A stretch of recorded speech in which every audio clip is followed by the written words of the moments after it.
Oh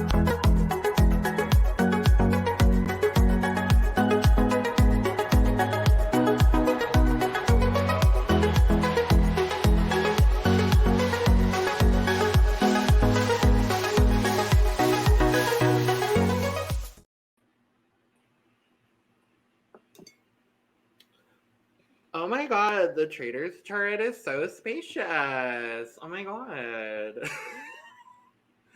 Hello, and hello to faithful and traitors alike, and welcome to The Cup, the Currently Unnamed Podcast, where we put the real and the tea in reality, and you can always come to us first to quench your thirst. I'm Logan Murphy. I say something gay, and since I'm the only traitor currently here actively, I can't get people can't be mad at me for drinking unsweetened iced tea currently. So I'm going to revel in that while I'm the only one here. Oh my god! I had no idea. I didn't think it was you. I had a feeling. I didn't think it was you. But I should have. Oh my god. Hi, I am Lana, your resident evil diva. I guess that's why they made me a traitor. But I am here to give the tea, spill the tea, and drink the tea because I love me some tea. And if you have some tea, you know what to do. Hit me up. I am not drinking anything because breaking the fourth wall, I drank all of my hot chocolate before we started recording because we talked so much. But it's okay. I'm fine with that. I wasn't even drinking my hot chocolate out of my cup mug, but I have it. And here it is. Cup mug. And you can get your cup mug at lanagcreations.etsy.com along with any of our cup merch. And we do ship internationally and domestically in the US, so there are no excuses. And I'm looking at you, UK. I'm looking at all of you. And before, I have to do this. I was using my ale mug that I got for Christmas from my sister. So shout out to my sister Courtney for buying me this beautiful ale mug to start my collection of mugs. Yes, next to my cup mug. Thanks, Corge. Period.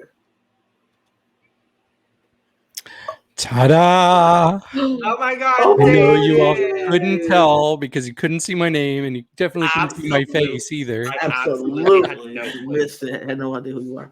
But yes, it's me, David, and I don't have a cute intro.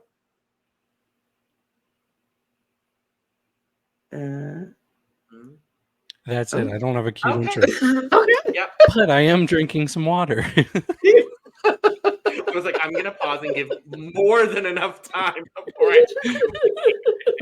I should have just milked that for like a minute. You absolutely should have. It's the only way to get me to shut up. Y'all know I'm not wrong. But we are here. It is season 2 of the Traitors UK. Coming way sooner than any of us thought it would. Mm-hmm. But it's here, and I'm very excited. Very excited. This season is so good so far. I am loving it. Yeah, I think it's going to be a lot of fun. Yeah, so far I'm okay. I'm like, all right. Because this is my first year watching Traitors UK. Mine so too. I'm excited about that. And I've been hearing about how good Traitors UK is. So I was very excited to be able to watch it this time. And it's really good. I'm enjoying this. I love not knowing anybody from anybody. No cat. I don't know these people. So it's kind of like, all right, let's see what y'all can bring to the table. Yeah. And they are bringing it. And I was saying before we started recording, I'm like, it's going to be a really interesting dichotomy to have this brand new, fresh cast of people that we have on Traitors UK, and then juxtapose that with the all-celebrity cast that we're about to get for Traitors US, which cast assessment coming very, very soon next week for that. But it's going to be really exciting to have both of those going on at once, because like the celebrity version, I know most everyone there. There's like 2 or 3 people I don't know. Whereas with this, it's like it's a fresh batch of people, and this cast is giving so far. So many strong, good job BBC on casting. I have to say, great job on casting. Mm-hmm. Yes, and I'm really excited to see what you all think of Claudia as a host, because she's very beloved among Traitors watchers. She's not my favorite, but she's definitely up there. She's definitely above a couple of them. So I don't know about I don't know, Lana, if you were familiar with Claudia Winkleman before this. I was, because I do consume a lot of British media, a lot more than the average American does. So I was very aware of her, and I knew that she was very beloved amongst the Traitors community. I am obsessed with her so far. I think all of the women that host Traitors are kind of incredible. And that's nothing against Alan Cummings either, because I think he's fantastic. You all haven't met Roger yet. He's so good too. He's up there. It's the two women and Roger for me for Australia. Okay. Those are my favorites. Because I haven't watched New Zealand either. I know and their host is my least favorite. He's fine. Okay. Yeah, I'm excited for Claudia. I love Claudia. For me, I think right now she ranks 3rd in my top, because for me, I think it's Alan. I really enjoy him a lot, and then it's Canada's host, Karine, and then Claudia. I like her. I do. I thought she was fabulous. I felt like it's some moments I was just like, but the other moments I was like, oh, work. Okay, I see you. Like, it was moments where she was slaying for me, and then there was other moments where I was like, she was kind of flat. But yeah, I do enjoy her though. I think for me right now, Karine actually might be my number 1. I can see that, because this is my 3rd Traitors that I've watched. Obviously, US and then Canada, and now this one. I'm excited to explore the other ones too. I'm very, very excited. Because it took me a little bit to get into the Traitors. Overall, I'll be honest, because I love these shows. It just took me a little bit, and then I binged all of US season 1, and I was like, well, okay, I'm hooked now. And I was hoping that in this season we would see not a new format, but like new and different things, especially when it came to the missions. And we'll talk about it, but I'm very excited about the new things that they're doing. With the missions this season. But I'm really liking Claudia. I'm already obsessed. I'm gonna give it this season to see, maybe she might pop up there. She might shoot and up. We'll see where Alan gets as well. Yeah. But I enjoy Alan a lot. The hosting picks they've had, at least from the ones I've seen, are fantastic. Yeah. But we're gonna dive into all of this. But before we do, because I know Lana was going to remind me if I didn't do it. David was going to remind you. Well, someone was going to remind Lana to remind Logan. Right, yeah. Exactly. Neither of you need to do that today, because I remembered. Make sure to subscribe if you have not already, because we are building a beautiful little group of subscribers over here on the Cup TV. We greatly appreciate all the support over here. Like, share, do all those things. If you have friends that are watching Traitors UK, share this with them. Comment below. Everything helps the algorithm pick up our videos, so we appreciate it. We also have 2 other channels for almost all things drag over at the Cup Pod, and almost all things Eurovision Song Contest over at the Cup ESC. So if either of those things interest you as well, make sure to go check out our content over there, because there's a lot. There's going to be a lot, because everything and every production company and European broadcaster decided to drop every thing in the month of January. So you're going to be seeing a lot more. New year, new content, period. New year, same bullshit. It's how I look at it. But we start with this cute little scene with this potentially CGI owl. I don't know. I think the owl reaction in the little nook was CGI, but I think the flying was an actual owl. Yeah.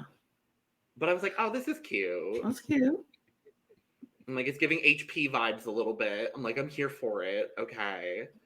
I love the train of it all. I was a fan of the train of it all. I was like, first of all, I love the train. And then it was an old steam train with the coal that they did.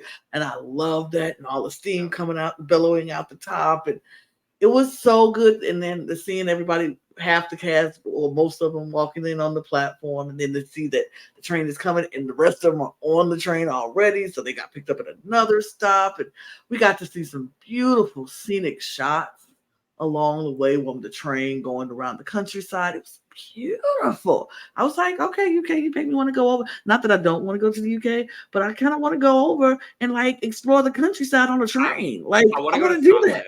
I want to go to Scotland and then be on the train and explore that because those views were beautiful. I was like, ugh, that's stunning. Stunning. So the cup towards United Kingdom coming whenever we have money to do it. On a train. Because that would be so fun to do, because then we could also like go explore the scenery, but then also explore like local drag and go like do all the things and like watch their TV shows and see what TV shows I want to bring back to watch, because now I'm obsessed. Talk about go to all the places where Eurovision has been hosted in England. I just want to ride the train. Great. I support it. I just want to ride the train. That was so beautiful. But yeah. Did anyone stand out to y'all specifically in the train of it all? Yeah. So the first person to stand out to me, it was before they even got on the train, was Aubrey. I was like, okay, I like this old queen. He starts talking about his cat. He has a cat named Luther Vandross. And I'm like, okay, I'm living for Aubrey. I hope you stick around for a while. You jinxed it, David. You jinxed Aubrey. How dare you? No. How dare you? I mean, I loved Aubrey. I was like, oh, he's so cute. He was so adorable. And I was like, and when he said his cat's name was Luther Vandross, I was like, he is my favorite person of all times. I don't care. Like, come on, Aubrey. You a fan of Luther? Come on. My roommate was like, he's one of us, right? And I was like, obviously. Not only is he one of y'all, he is one of y'all with flavor because he like Luther Vandross. Like, come on. He has fashion. Yeah.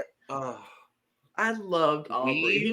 We were robbed of more Aubrey fashion. Yes. And I will never forgive the Traitors. I will never forgive them for that. But yeah. Loved him. I think Charlotte stood out for me as well when she walked on that platform. Okay. I was like, okay, Queen, I see you. Like, she looked so well put together. Just like, you know what I mean? Like, yeah, I'm here. Let's do. I was like, okay, she cute. I love that she had that effect on you, because I didn't remember she was there until episode 3. Yeah, episode 3 is where I really started to learn who Charlotte was. I was like, Charlotte, yes. I always recognized her, and I'm like, she's pretty, but I didn't know anything about her. I mean, I didn't say I knew anything about her. I just said I thought she was cute when she walked up on the platform. And you said who stood out to me in that moment. She stood out to me. Did she stand out to me the rest of the programming? No. But in that moment, when it was just her and Anthony on the platform, she stood out to me. I will say the person that stood out to me the most, and it's because of the fuck-ass Bob of it all, it was instantly Diane, aka Anna Wintour, aka my mother. And everybody's mother. Everybody's mother. I'm calling it now. Early front runner for breakout star of reality TV. Honestly, in this year's Cup Awards. I won't be voting for her and her Bob. Okay, there's only 3 episodes, and I still won't be voting for her or her Bob. And that's bad. I'm very sad because I really wanted to like Diane. She has my mom's name. And she's the mom of all moms, of everybody's mom. And she had my mom's name. And I'm like, I want to like you. And 3 episodes in, and I'm like, I don't like you. Okay. For me, she's just causing so much chaos. And we'll talk more about it, obviously. But I'm just like, ooh, the chaos. I love the chaos. It's funny because I actually wrote in my notes, we'll wait to talk about the whole mother of it all. But I wrote in my notes because I was like, oh, I wonder if anybody's going to know each other or be connected this time. Because in season 1, there was a secret couple. And yeah, their names were Alex and I can't remember the guy's name. Oh, thank you, Lana. I forgot that we had this. What was his name? I wrote it down. Tom and Alex. Oh, wrong one. This one. That's the Yep, one. that's the one I was looking for. There we go. Yep, I got you. Thanks. I got you with the picture. You got me with the right. With the layout. Yep. Yep. Period. But yes, there was a secret couple, Tom and Alex, and they didn't let us know immediately that they were a pair, but they did. I think it was by the end of episode 1 or beginning of episode 2, and I was starting to think Alex was dating somebody else. But yeah, it was a pretty interesting twist. It really blew up in their faces. So I was like, why aren't they doing that this time? Well, Julie, they gooped and gagged us all. Uh-huh. I also want to reference David's notes because I have them in front of me. Mm-hmm. Because you put in your notes, Harry reminds me of a straight gothy Ken doll, and I can't unsee it now. So thank you for that. I really appreciate that reference. Lana, that reference will be more understandable to you soon. Very soon. But I was very upset by that. I was very upset by that. Mm-hmm. And I can't unsee it. Ooh. I just noticed something. On our visuals, there's a name mistake. I didn't make this visual, so whoever did that, they made the name mistake because Paul and Brian's name are mixed up. Oh, they sure are. I was like, ooh, who did that? Okay. But we'll anybody watching another time. You see and you know. Make this graphic. Right. I will make the graphic for our next episode. Absolutely. So don't worry about that. I just happened to look at it. I was like, oh. Well, and that goes to show because I confused all the white men throughout all 3 of these episodes. There were some confusions with some of them because I honestly thought Brian and Ross were the same person. I thought Brian for the first and Johnny 2 were the same person. Johnny included in that list of 3 people who I was like were all the same people until I was like looking. Zach was different enough because of his haircut. Mm-hmm. Absolutely. Mm-hmm. I knew who Paul and Harry were for obvious reasons. Mm-hmm. That we'll talk about. The people I thought were one person was Charlie and Evie. Yep. Charlie, I did too. And Charlie, Molly Evie, are and all like the same person. Molly was distinctly different because she was younger. That I could tell who she was. But Evie and Charlie, I was confused with them for the first 3 episodes. I'm just gonna say it. Mm-hmm. I also got Jazz and Meg mixed up. Jazz and Meg. Mm-hmm. You thought they were the same person? That was a joke. I was about to say, David, you got to come with. I was about to say, David, the confusion that came over your faces. I was like, what? Wait, not me looking at the pictures like, am I crazy? I'm like, am I missing something? Am I losing my Jazz and Meg? Okay, but yeah, okay, we move. But Funny, David. Ha ha. Yes, I'm hilarious. I do have a question for you all because I always like to do this thing at the very start of a Traitors episode. Okay. I'm on Traitor Hunt before they're even picked. Oh yeah, I like to try to guess who's going to be Me picked. too. Traitors. So I had 3 guesses. I don't know if you all had any. I did have a couple. Okay.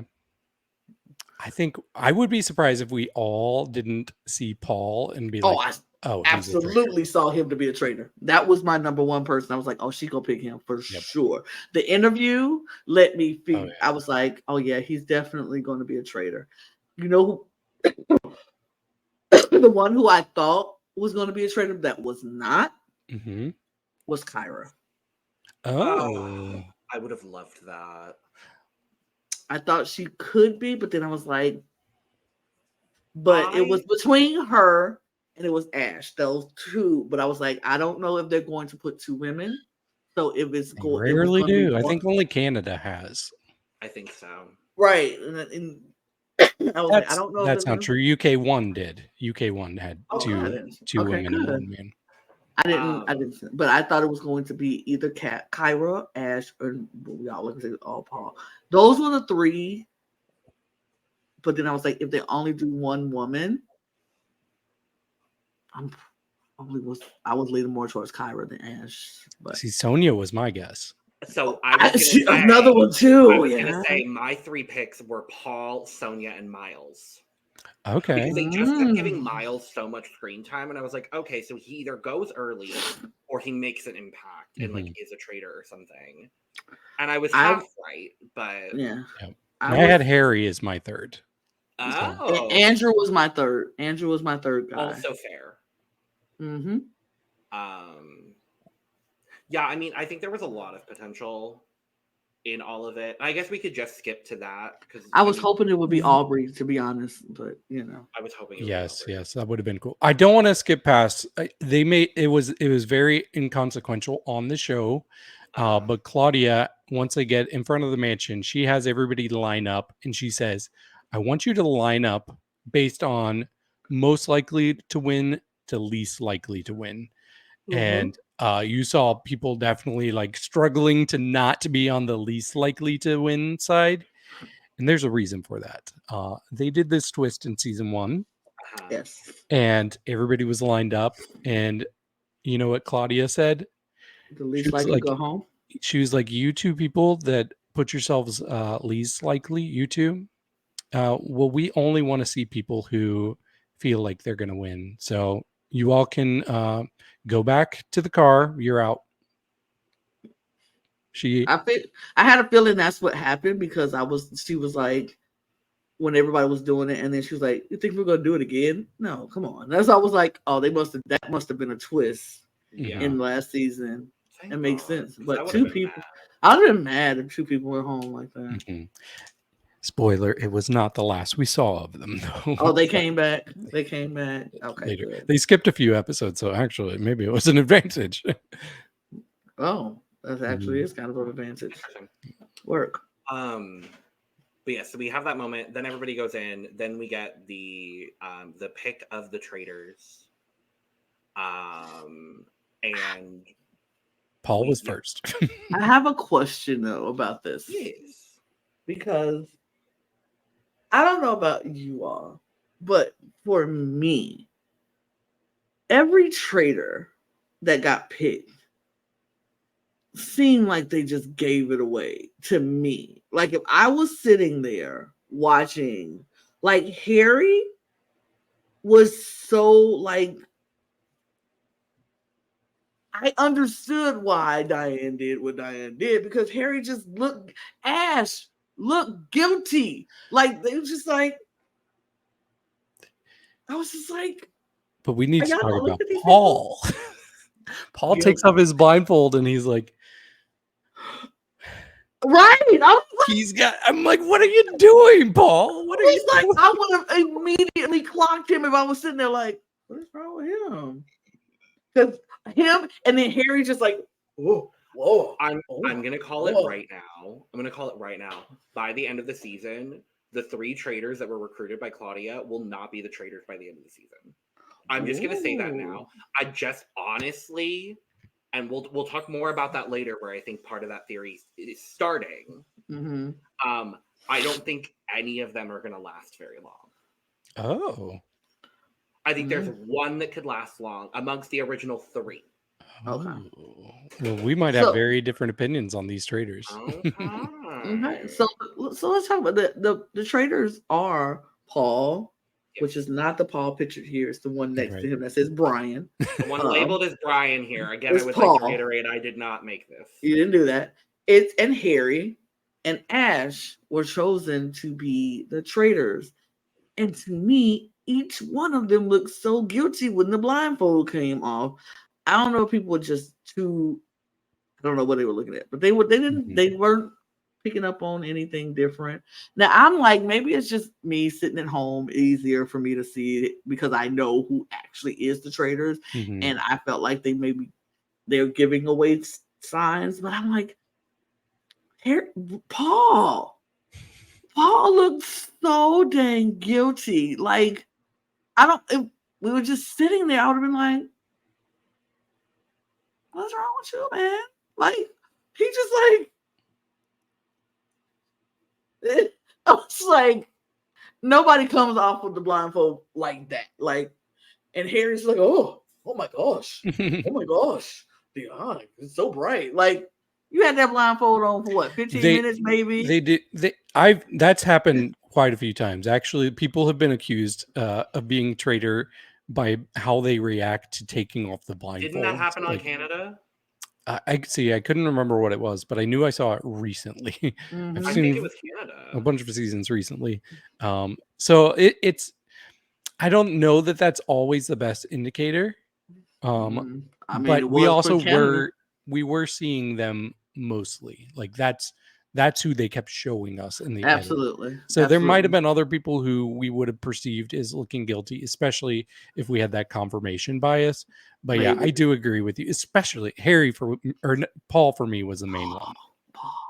Ashley was just like, and my thing is, it was so weird because the only person I felt like after everything was going on and how they got back changed their whole like tone of how they were reacting to people now, except Paul. I thought Paul maintained his personality with everybody. It was more even keel, like, but I felt like even Ash and Harry kind of just like, now I know I'm a traitor. I have to start doing these traitorous things and it was just more Ash more than everybody. I felt like her whole demeanor changed, which is why I don't think any of these original 3 traitors are going to last.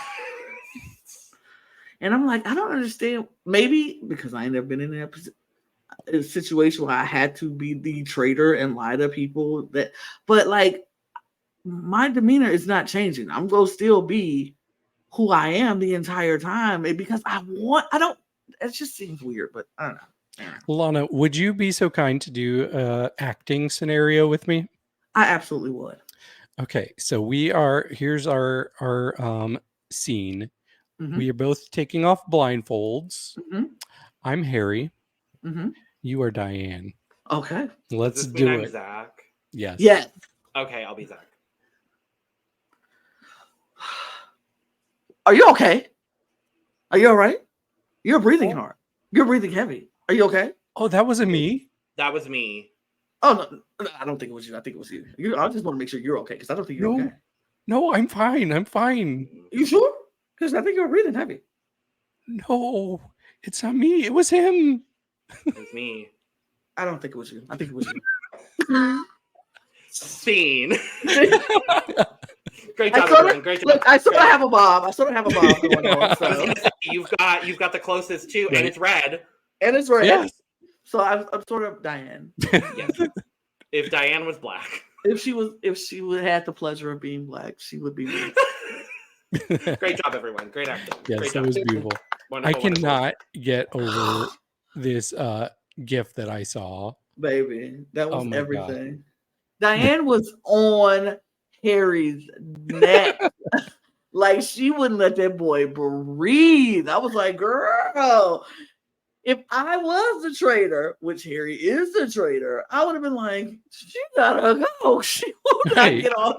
And honestly, that is why I'm so obsessed with Diane, because I love these characters, and it's especially it's a trope amongst older women, I will say, on these shows where they're just gonna say anything they want, and I love those. I love having the gall to do that. Because I could never, but I love when people are like, huh? Like just calling out everything as they see it. Because I'm not that kind of player. And I wish I was. It's older white women have the pleasure of doing that. Yes. Because older black women don't have the pleasure of doing that, but we want to do it. But when they do, it's equally as iconic. But see, here it is. Because like let's say if Kira was an older black woman and she did that to Harry would have got her out immediately. She's too much, too aggressive. She coming at me. Diane did it. It's like, she's what? I don't understand. Why is she doing that? Blah, blah, blah. Now, if Kira was an older black woman with Jasmine, an older black woman, and this is when they do it. When they get together, then it's gold. Because they give you everything. They be like, girl, he got to go. She got to go. They got to go. We can't do this. Da, da, da. And it's You mean Serene Fields and Felicia Cannon? Absolutely. When they liked each other. When they liked each other, it was gold. When they talked to each other because they talking to each other in their familiar tone. That's when older Black women are like, give you the best TV ever. And then we pull it back and we code switch when we're in front of everybody else. And it's like, oh, girl, good. Then we're good. Girl. I love that about us, but I hate that about us. I love it and hate it at the same time. This is also where Claudia lets everybody know that the three, because we have to get back on track with the episode, obviously. Yes. That's what we're here to do. That's what we're here to talk about. I love our acting skits in the middle, though, and there will be more later. This is when we get together and do acting skits, we win Cup Awards. So, and that's on period per. But Claudia lets everybody know that there are an undetermined number of traitors amongst you. And they also will have the power to recruit another traitor. And I was like, recruitment off the bat? Now, David, this was a question I had for you. Have they done this before on other franchises? They have not. And it's funny because I actually heard them. I heard on Rob Has a Podcast, they were talking about like, oh, what if they did this as a twist? And then like very shortly after, like a month later, they're doing it as a twist. And I kind of like it. I like it. Yeah. I was a big fan of it. I'm like, I love this as a first like trust exercise. Like this is the first thing they have to do. There's no murder the first night. And so instead you are recruiting a fourth we know it to be a fourth traitor. And I love that they have some say in it because they kind of all went back and forth when we get up to the traitor's turret, when they all find out it's each other. And looking at the three of them together, I'm like, this is such an oddball little group, isn't it? Like all of them feel very traitory in their own individual ways, but then looking at them together, I'm like, this is an interesting bunch. But they're considering the people that they consider for recruitment. And I think any of these options would have been great personally. They considered Andrew, Miles, Sonia, and Diane. It's so funny.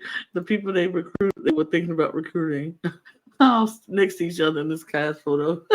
Oh my God, are they really? Miles and Andrew, Sonia and Diane. That's funny. I love that. I don't know about you all, but I was like, please don't do Andrew. I don't know.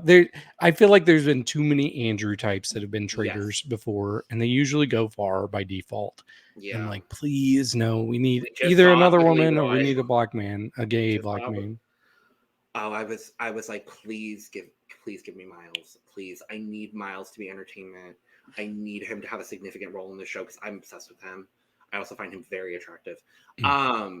But then there was that little part of me that was like, "Oh, please do Sonia." I wanted Sonia. Sonia. That would be me such. Too. That was I wanted Sonia. Sonia or Diane, quite honestly. I didn't want Diane. I wanted Sonia because the only way I would have wanted Diane is so Harry could feel better about knowing that she was there, and then she can be used as a scapegoat later on. Yeah.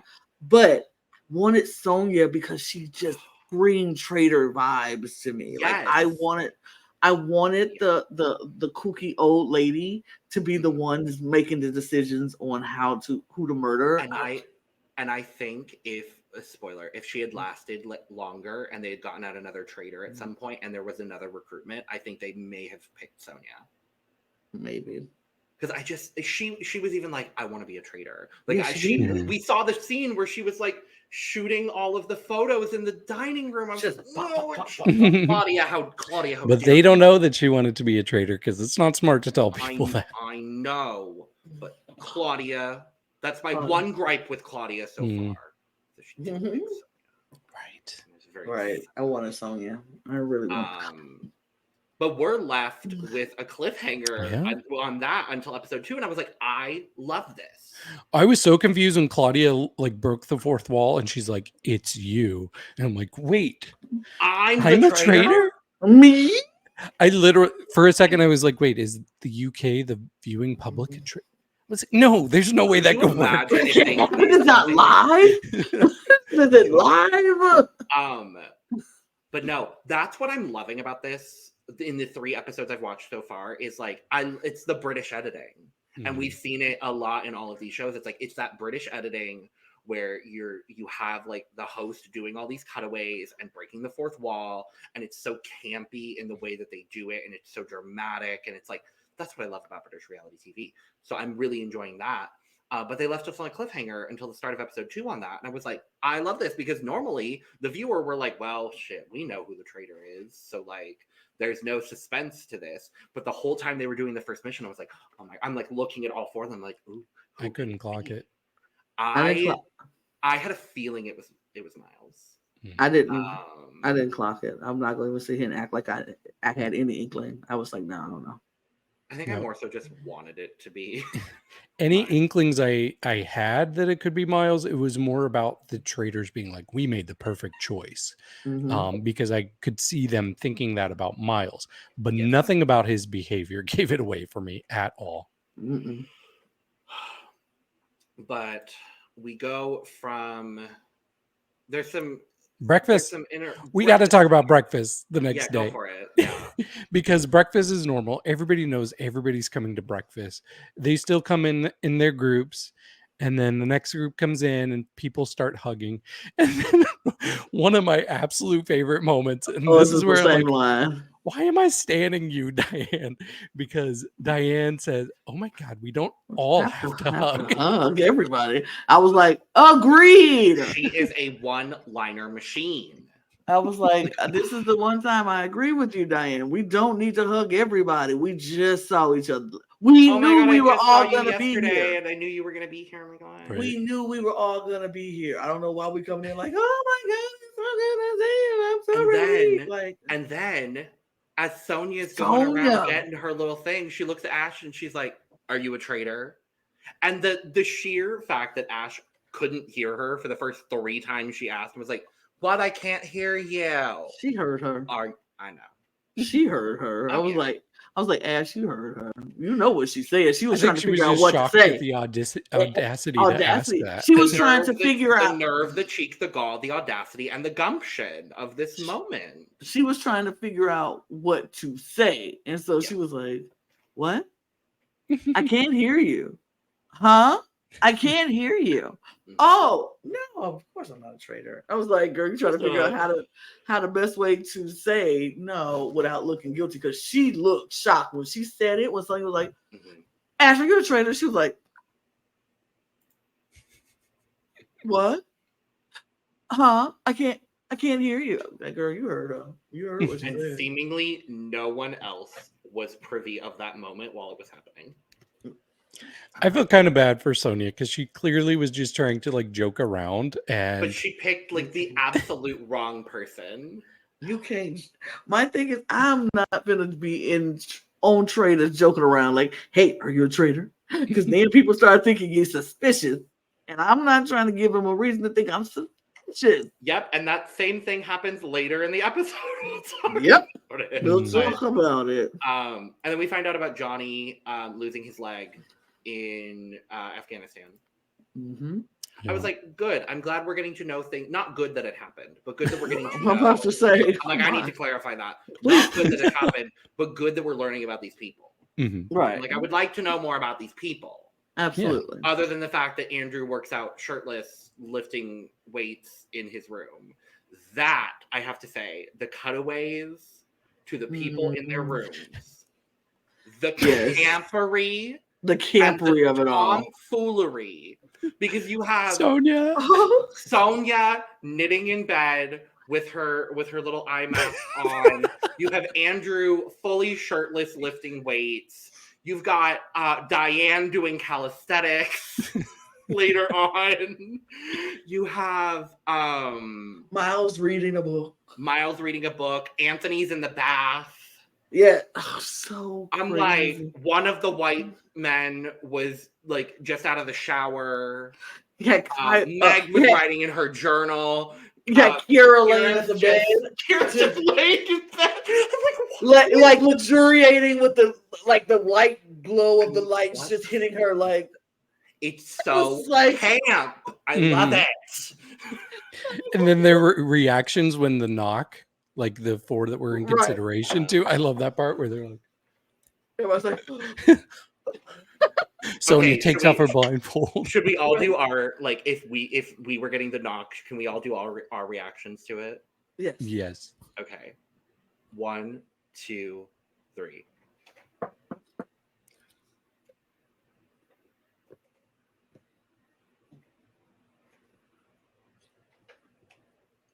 Period. Great job, everyone. Good job. Look, David would just be like,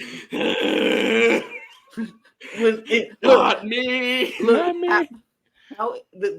That was what we would have done, but in reality, it would have been more like, what? Because I would have been asleep, and I'd been like, what? I'm not gonna my door. We would have all tried to like whodunit our reactions, but in reality, like we would have just been like, "What do you want, Pierre?" Right? Like, who is knocking on my door? Am I dead? Are you killing me? I'm not dead. I was like, I'm not dead. No. Oh. We'll talk about it later because someone's reaction. I was like, oh. But yes, we go to the first mission, where all the players are working together to build this giant beacon in the middle of this lake. Beautiful. So you have to untie yourself. We find out because that's like the twist. You have to untie yourself from this pole. Then you have to go. There's people pulling, or there's people rowing out to pull in the giant puzzle pieces. And then you have other people on land trying to find the puzzle key. And then you do the puzzle. You have 40 minutes. There's 3 shields available, which we find out is now a like consistent thing in the challenges, is that shields are readily available. It just diverts you. I love it. I think it's such a nice twist. At all the twisting that's happening in this season, I'm really enjoying it. I'm like, this is a good twist. This is a good twist. In the words of Icon. This is a good twist, like for real. I was like, because I do like it better than going to the armory and picking boxes. I'm like, if you want it, I didn't mind it, but it got old by the end of Traitors Canada. Right. That's what it was for me. I was like, the twist originally was like, that's okay, sure. Now I'm like, I like that it's more open-ended than previously. And as somebody who tunes out during challenges, now there's a little bit of onus on me to actually pay attention because there's stakes in the challenge that never were there before. So I definitely think it's a good dynamic to add. And all of the shields that have been available in each mission we've had so far have been claimed, which I think are almost all of them. Almost all of them. The last one we only had 2. We only had 2. But so they're untying everyone, and wait, Molly unties herself first because Molly just slips her hand off. This is where we find out that Molly can take her hand off, and she's like, "Yes, I am disabled. I lost my hand, but it's easy to slip off the ropes." And I was like, I did not know that, but love that for you. I was going to say, I love how nonchalantly it was brought up. Yeah. Same thing about Johnny's leg. Exactly. I love that we're not focusing on it. It's not something that had to be like amputee. It was just like, no, this is what I live with. This is what I do. And it was Johnny was like, I lost my leg. And Molly was like, oh, this challenge helps because I could take my hand off and slip my hand off. And I was like, she's like going to help everybody. I'm gonna help everybody else. I was like, that's cute, girl. Yeah, I love that about that. Yeah. And so all 3 shields end up getting claimed throughout this challenge. The first is Kira. After she gets out of the knot, she like helps a couple other people, and then she's like, "No, I'm just gonna run over and get this shield on land. No big deal." She said, "I can't swim, so going out to get the ones in the water is not something that I could do. Yep. So if I'm gonna get a shield, it has to be this one." So she went and got it. And then Jazz and Harry are the 2 others that end up getting it later in the challenge, but. I truly thought, I was like, they're going to fail the first mission. They are really going to fail this first mission. I did too. I was like, they're going to fail. And then, remarkably, they get their shit together. And it ends up being, isn't it Brian that pulls everyone together? Yeah. Or is it Ross? No, it was Brian. Brian decided it was at the end, all of a sudden, just yelling instructions, getting everybody to get that puzzle together because it was chaotic. Because we had Kira, Ash, and Sonia all trying to direct the thing, and then they all kind of collectively give up. Yep. And Brian steps in and is like, okay, no, this there, this there, this there. And I'm like, I feel like I would be that person in the challenge.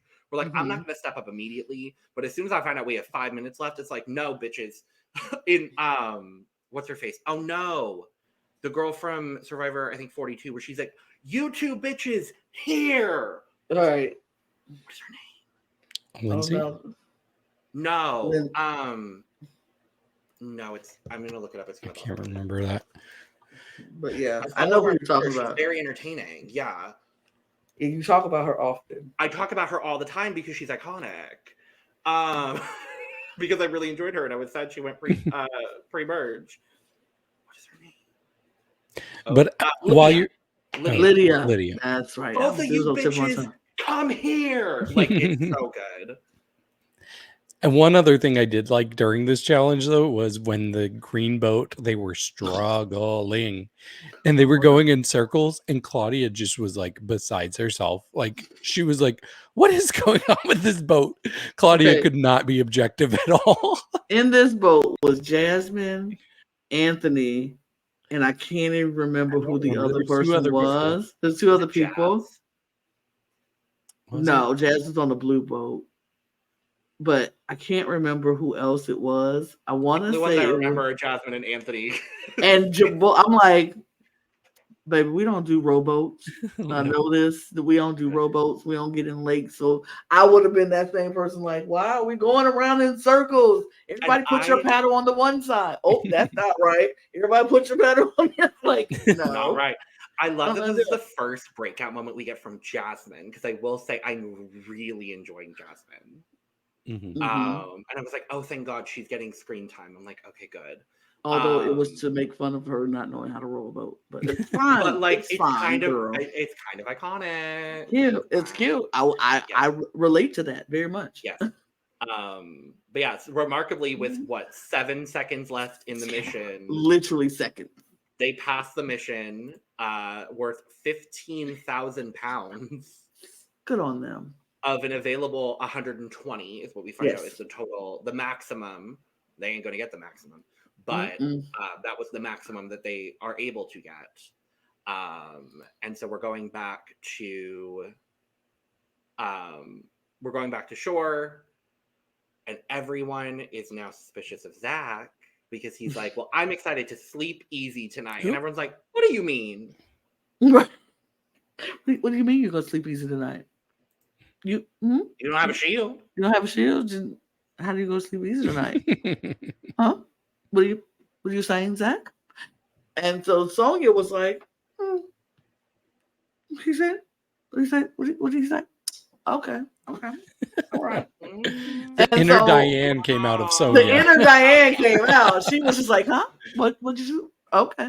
And the inner Diane also came out in Ross a little bit. Because Ross was like, I mean, I heard him say it, and I was like, what do you mean? What do you mean he's going to sleep easy? But maybe that's just Zach. We like mother, like son, perhaps. Right. Like we won't push it too much because that's just Zach. Zach's just Zach. He's crazy. You know, that's Zach. He's just going to Zach it up all over the place. Zach is going to Zach, and we just have to let it go. We won't mention this to anybody else because only a few of us heard this, so we won't mention it. Everybody's like, yeah. I'll be honest. Up until this moment, Zach was giving me very Dom vibes from Traitors Canada, where I was like, oh, is he just going to go invisible in the edit? Like, I really felt that. Yeah, no, absolutely not. Because not you know, we won't let Zach be. We can't let Zach rest. We won't stay off of Zach's neck because as soon as we get back to the manor. And Sonia's talking to a group of people all sitting there. And Ross walk in the room. And Sonia's like, hey, Ross, tell him what Zach said. Tell him what Zach said. Talking about some. He gonna sleep easy tonight. Tell him what Zach said. Because Zach said he's sleeping easy tonight. What he mean by that? And Ross was like, yeah, he said he was gonna sleep easy. I don't know how he planned on sleeping. He ain't got a shield, so I don't. And everybody's like, oh, he said that. Oh, he said that. He said that. So he was like, that's what he said. I mean, how he go sleep easy tonight, y'all? He ain't got no shield. Tell him what he said, though. Tell him what he said, Ross. Go ahead. Yeah, Ross. Go ahead and tell him what Zach said. So Ross is like, what is wrong with Sonya? Ross is like, didn't we just agree not to tell people what Zach said? Meanwhile, as soon as I walk in the room, she like, Ross, tell him what Zach said. And I'm like, Ross was very much thrown from this whole conversation. Right. But meanwhile, Jasmine is still complaining about Anthony on the boat. So Zach decides he's gonna go tell Anthony people are talking about him on the boat. And he didn't get the reaction he was hoping for. I don't think. No. Not at all. He was just like, okay. He's like, wait, did I say something wrong? I'm sorry. See, here's the thing. I felt some type of way in these episodes when it came to Anthony. I'm gonna put it right now. I'm very protective of Anthony. I'm very protective of Anthony in this situation because I feel Anthony in this moment. Everybody was like, Anthony's changed. He's not being who he was from the first day. He's changed, and now he's like keeping to himself, and that's suspicious because he just wants to keep to himself.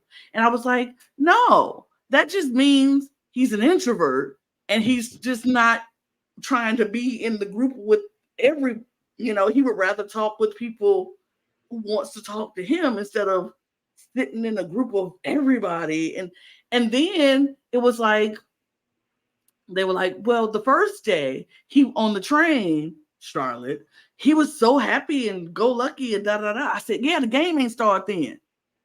There was no game at that point. When he was on the track, he ain't know who the traders weren't a thing yet. We weren't in the game. Now he's in game mode. And wait. Like, Lana, you're telling me Anthony has multiple layers to his personality? He's not just a one-note person? He has dynamics? He's not just happy all the time?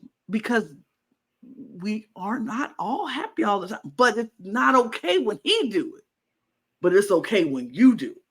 Because are you happy all the time, Charlotte, Diane, Charlie, Evie, whichever one of them was still stuck on. I can't remember which one y'all are. I'm sorry. But I think it's Evie. I think it's Evie. But I'm like, are you happy all the time? Are you on 24/7? Is there not a moment where you're like, I kind of just want to be by myself?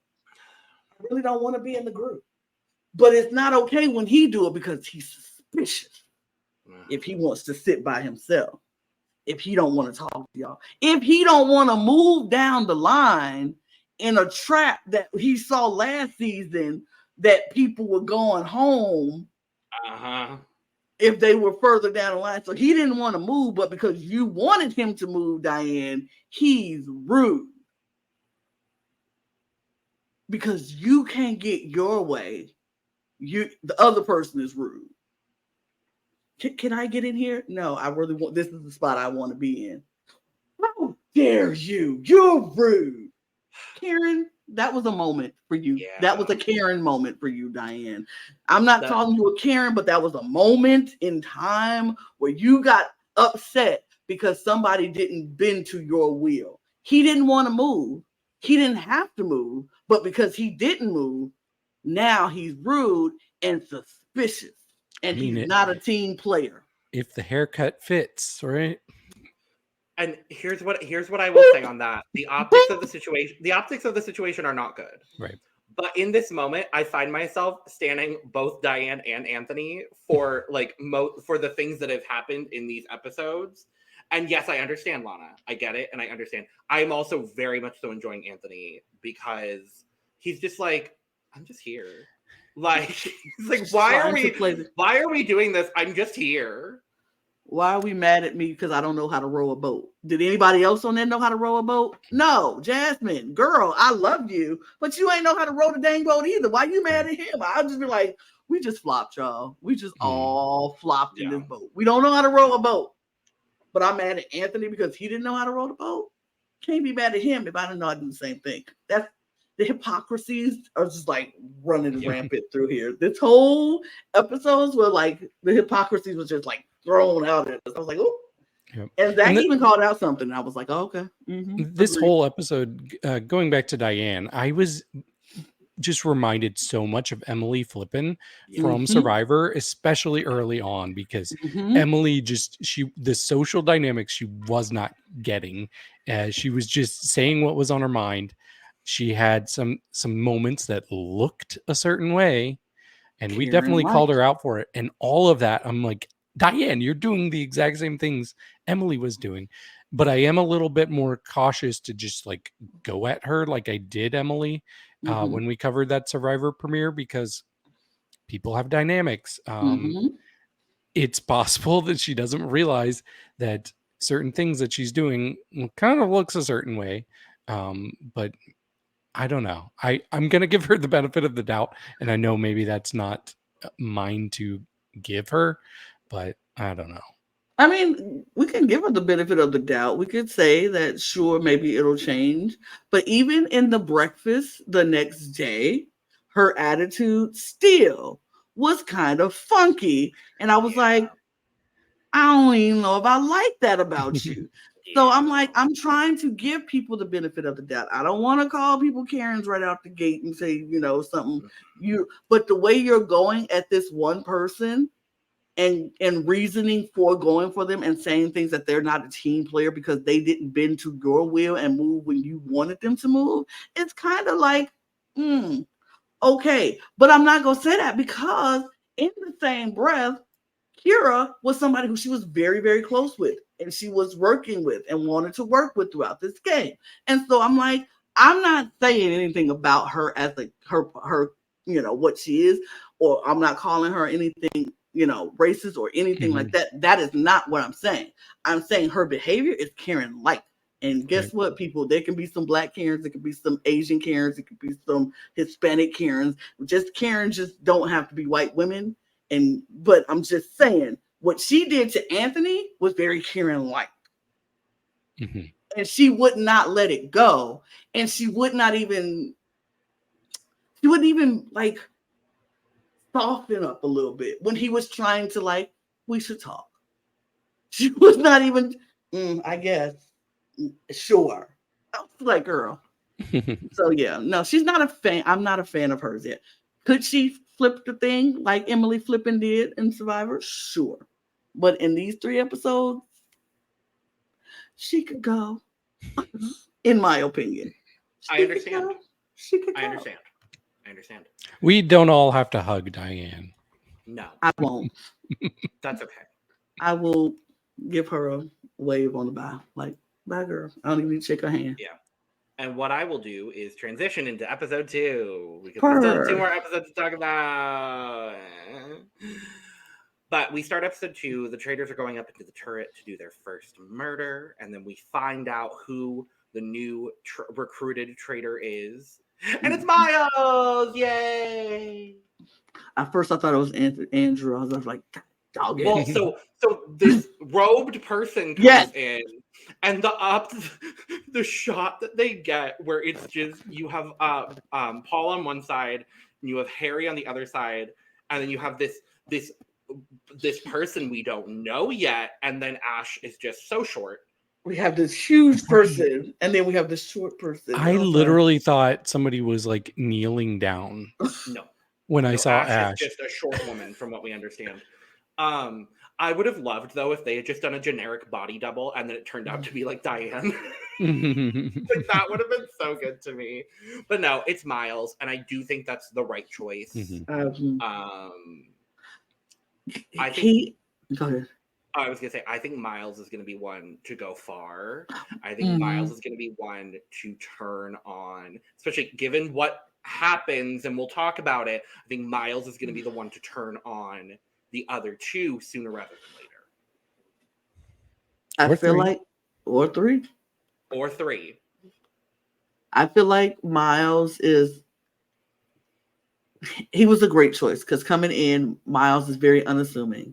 Miles is very people trust Miles. Miles, a lot of people just like Miles. It's just like Miles is very likable, very trustworthy. People don't think he's a traitor. They never thought he was a traitor. And so it was kind of like, yeah, you bring somebody in who can have an ear where maybe others don't have an ear. You know what I mean?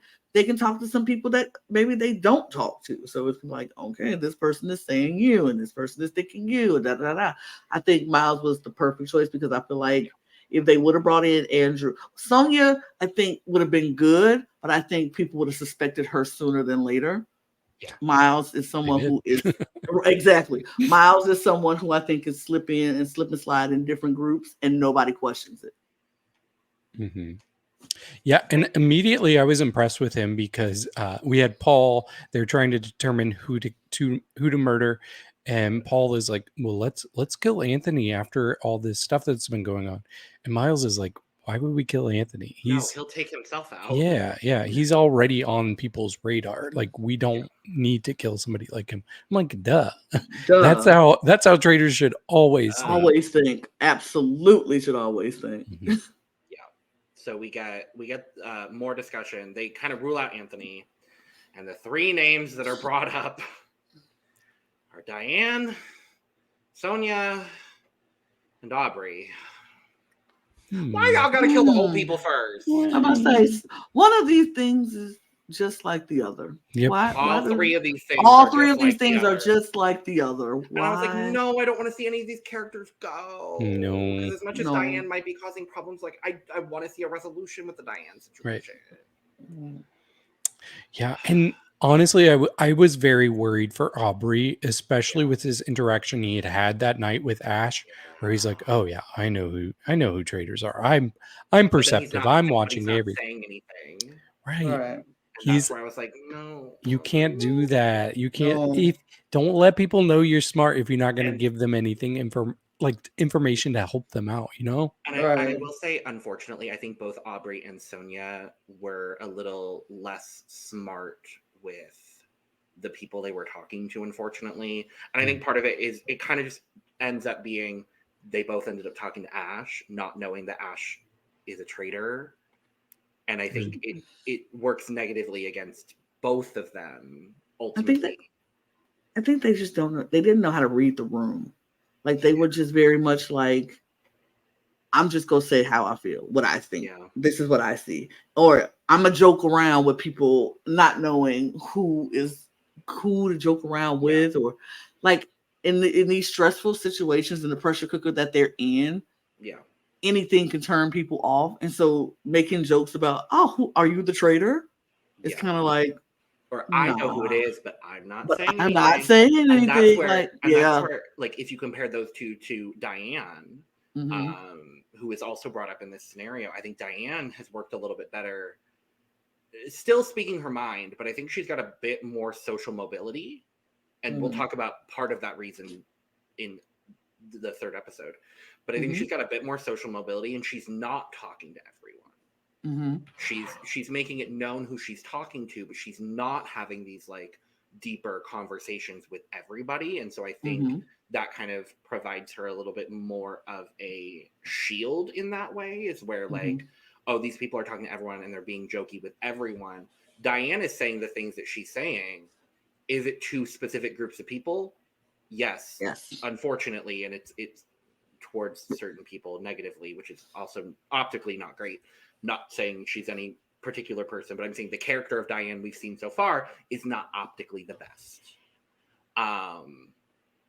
But we go to breakfast the next morning, and Aubrey gets murdered. I'm so sad. What a waste. I'm gutted. What a waste. To use a British slang, I'm gutted. I'm absolutely devoured. I'm gutted. Because we were robbed of fabulous Aubrey fashion. Yes.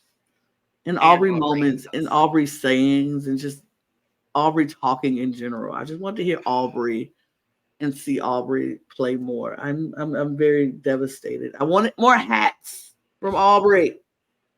I'm gutted. I am truly gutted. Why can't we ever make a traitor up front? Like, they've only been recruited. Please. That's the only time a gay has ever been a traitor. That's want to see them up front. Weird. It's kind of weird. It is weird. I was going to say, if we extend that to queer people, Alan Cummings, you better have made Peppermint a fucking traitor. Oh, I have a feeling. I hope and pray. I Maybe. hope. Maybe it'll change. Maybe it'll change in the U.S. Traitors. That someone, a queer person. She's the only queer person on that cast. Oh, Right? really? Is she? No, she's not. No, she's not. Parvati is there. Well, oh my God, Queen Parvati! How could I forget? I was like, what are you talking about? No, well, she is. We found out about that very recently, but yes. But she is. It doesn't matter. She is. We love her for it. So excited for Parvati! Oh my God! Anyway, we might have some closeted queer people. We don't know. Yes. True. Mm-hmm. Oh, and then they got rid of it's 2 seasons of Traitors in a row where they got rid of a queer person first. Because Erica. Sure did. Very upset about it now. Annoyed. But I'm more annoyed with Aubrey because he was so good. Erica got $1 billion already. I wasn't that sad about her. But Aubrey! I know. My favorite part of everything is when Claudia comes in and she's like, Paul, can you get Aubrey's photo for me? Because I can't read. And then proceeds to just drop it on the ground. Yep. I'm like, yes, Claudia! That's how she does it. I love Claudia. I love her. She was like, per tradition, bop. I was like, guys. Period. I'm a big That fan. was a moment I was like, yeah, 4 + 4. I think Alan did that too. He does do that. Okay. He does do that. He He's like, you just drop it on. What I want, but I know they can't do because they need to keep the pictures. It's just like, per usual, throw it in the fire. Just like, that would be just so. But they have to put the picture back and put the X on it. Blah, blah, yeah. blah. Just make another picture. Throw it in the fire. Yeah, why don't they have 2? Also, I will say Aubrey's photo that they picked for him was so not good. I'm going to be honest. It was not good. Can I say a lot of these photos weren't good? There was very few that were good and some were just not. And Claudia's picture, I don't like it. Like, it did not do her any justice. She's definitely more prettier than the picture that they made her. I was like, that's not cute. I think my favorite photo actually might be I think it might be Kira's or Anthony's. I actually really liked Anthony's too. Kira's picture, to me, it was so good. Just that straight on face, and it was good. It was good. Yeah. But one thing I did want to bring up during the breakfast, because I think this is interesting in juxtaposition to what Logan has been saying, but when Paul comes in, everybody's like, oh my gosh, Paul is so genuine and happy to still be alive. There's no way Paul can be a traitor. Right. I just don't think he's on their radars. Nope, he's not. He's giving me Magic Mike energy. I'm gonna be honest. Like, he's giving that stereotype. Which, you know what? If Paul does make it all the way, I'm not gonna be fundamentally upset because I do actually like him. I find him entertaining. I like him more than I thought I would, based on his first 5 minutes on the show. Agreed. What I will say to that is, I think if 2 of the 4 traitors we have currently are gonna make it far, it's gonna be Paul and Miles. Don't count out Harry. I think Harry cracks. People are eating out of the palm of his hand too. I think something happens and he has like a Cody. Yeah, I was literally about to say that. Yeah, like there's some sort of like, we'll talk about the whole optics of everything, but like if someone does get recruited in the next episode and it happens to be someone that like without him knowing, Harry was already on their radar. Like, I could see something going on like that with like Miles and whoever gets recruited or something like that. I think Harry will do a Cody and something happens where he doesn't agree with the person that they decide to murder, and it becomes a little tension in between the traitors. And I could see Harry cracking because I feel like, as much as he tries to play it off like, I love this traitor, I don't think he's enjoying it as much as he's trying to put on. I think that's a little bit of a facade.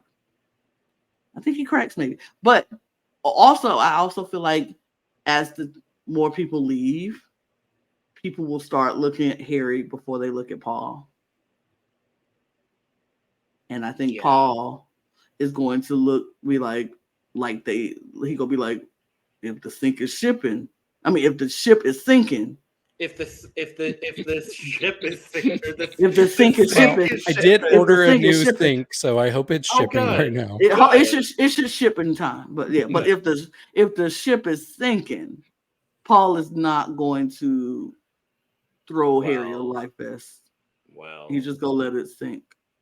Yeah, and they're already going through their first trust of that. That's all I'm saying. I'm just saying. We get more Molly backstory. Love Molly. I think love Molly so far. Her picture's pretty. Her picture's pretty. She's gorgeous. She's gorgeous. Kira, and Jasmine. Oh my god. Yeah. Well, and her talking about wanting to be a model because she saw a disabled model and was like, I want to be that. I was like, yes, I love that. I love that. She was like, I am a handless model. I was like, I love it. I was like, you go, girl. You're handless modeling. Also, this promo photo right here. That's what I'm saying. Gorgina. Her, Kira, and Jasmine got these best pictures. Yeah. And Anthony's picture is cute too. But I was looking at these pictures and I was like, Jazz too. I actually really like Zach's too. Jazz. This picture makes Jazz look sexy. Jazz is kind of attractive. Jazz is kind of sexy. I'm just gonna put like the men of this cast. I'm not gonna lie. Not mad at him. Like there's kind of no misses.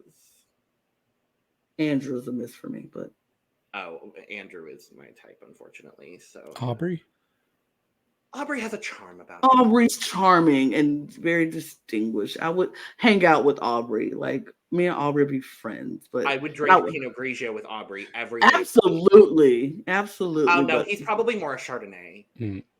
I will say there was somebody on season 1. His name was Matt on the Traitors UK. Okay. He was painfully attractive to me. Oh. Every time he was on screen, I was like, Matt, you're so freaking beautiful. That's how I feel about Jazz. He's a straight up model.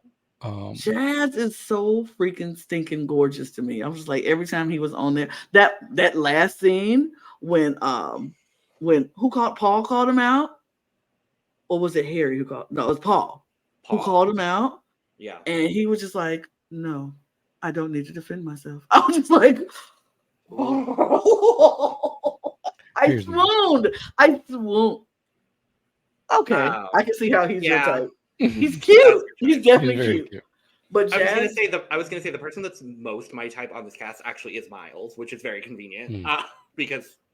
But and the women are gorge too. Gorge. The women are gorge. Meg is so cute in a cute kind of. I think she's adorable. She is adorable. I hope we see more of Meg because I really like Meg. Me too. I like her. I hope we see more of Charlie too because Charlie was giving personality in the confessionals in these 2 episodes, and I was like, "Work, Charlie." I got the vibe from Meg and Zach that they would be people that played like online games with us a few years ago. Absolutely. But and Charlotte's gorgeous. I said that before, but that picture right there is eating. She is eating in this picture. Cheekbones for days. Love it. But anyway. Yes. Back to what we're talking about. More people are throwing Sonia under the bus because of the whole situation. This time it's Ross. Mm-hmm.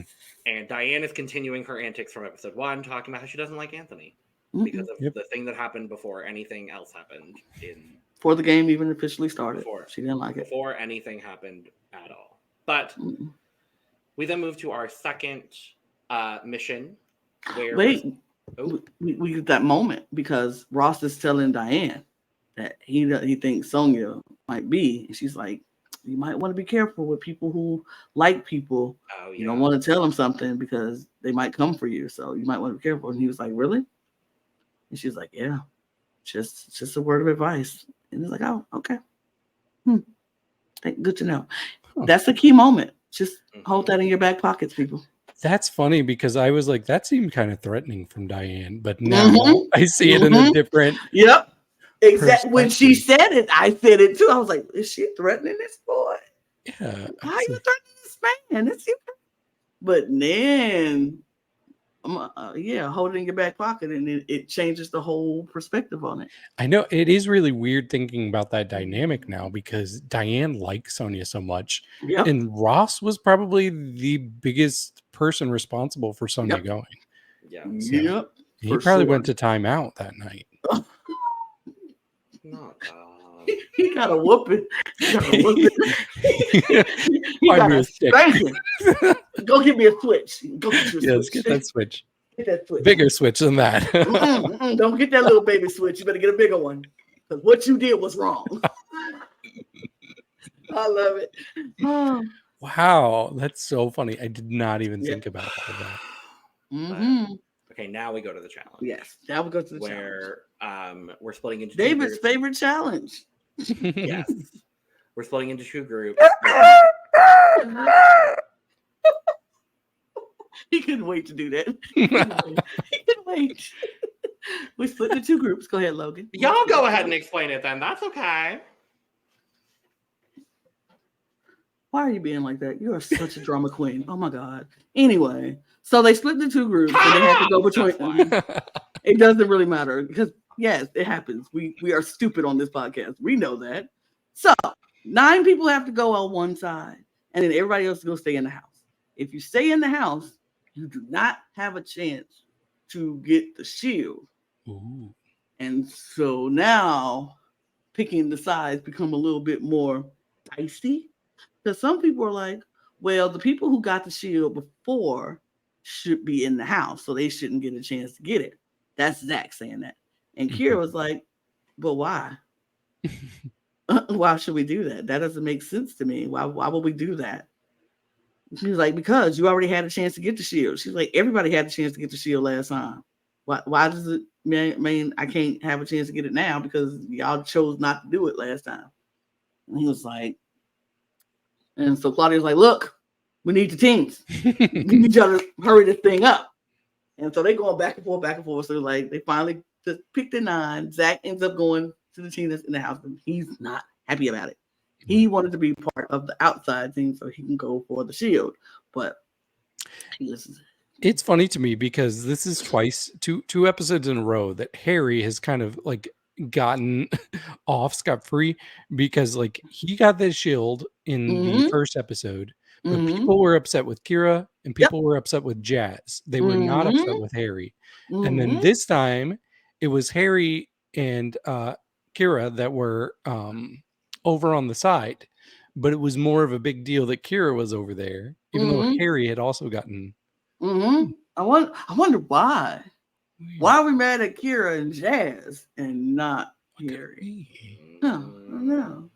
Why are we mad at Kira the second time around and not Harry? Yeah, we don't know. I guess we'll never know. It's just a weird thing.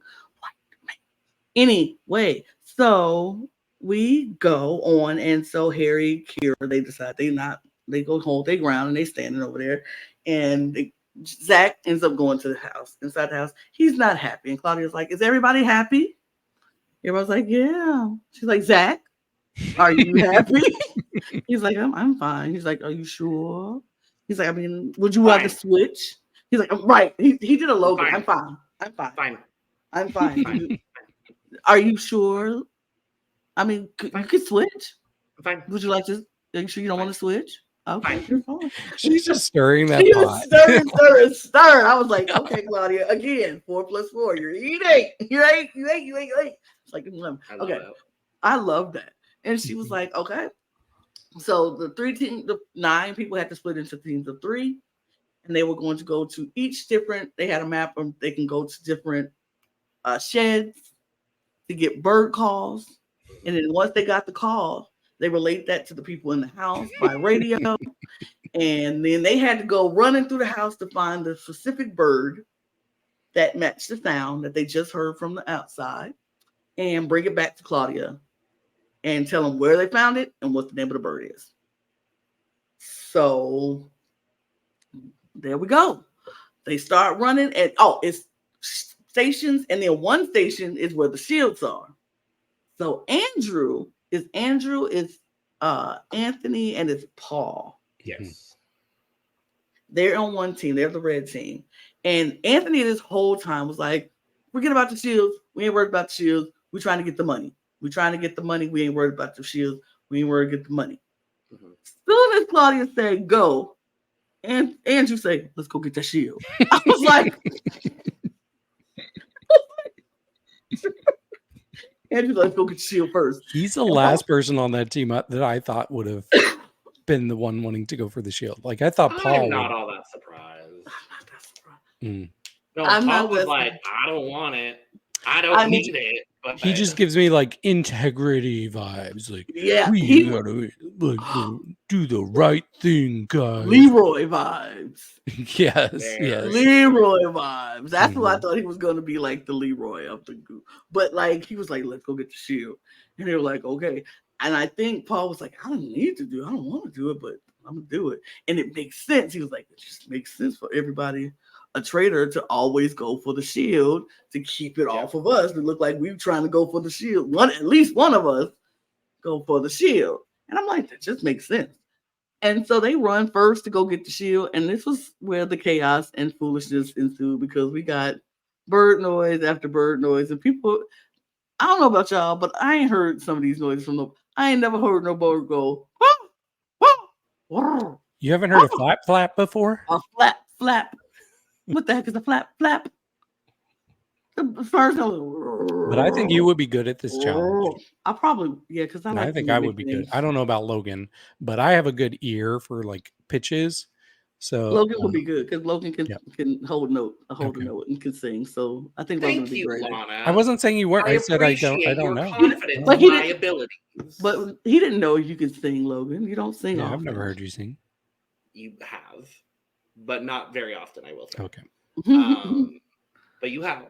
You heard him say, "Is I probably tuned it out." I was gonna say Lana and I have harmonized before, and you have been there, so it's fine. It's fine. You're just you're not aware of my ability. Well, then we could do 3-part harmony. Ooh. You're welcome.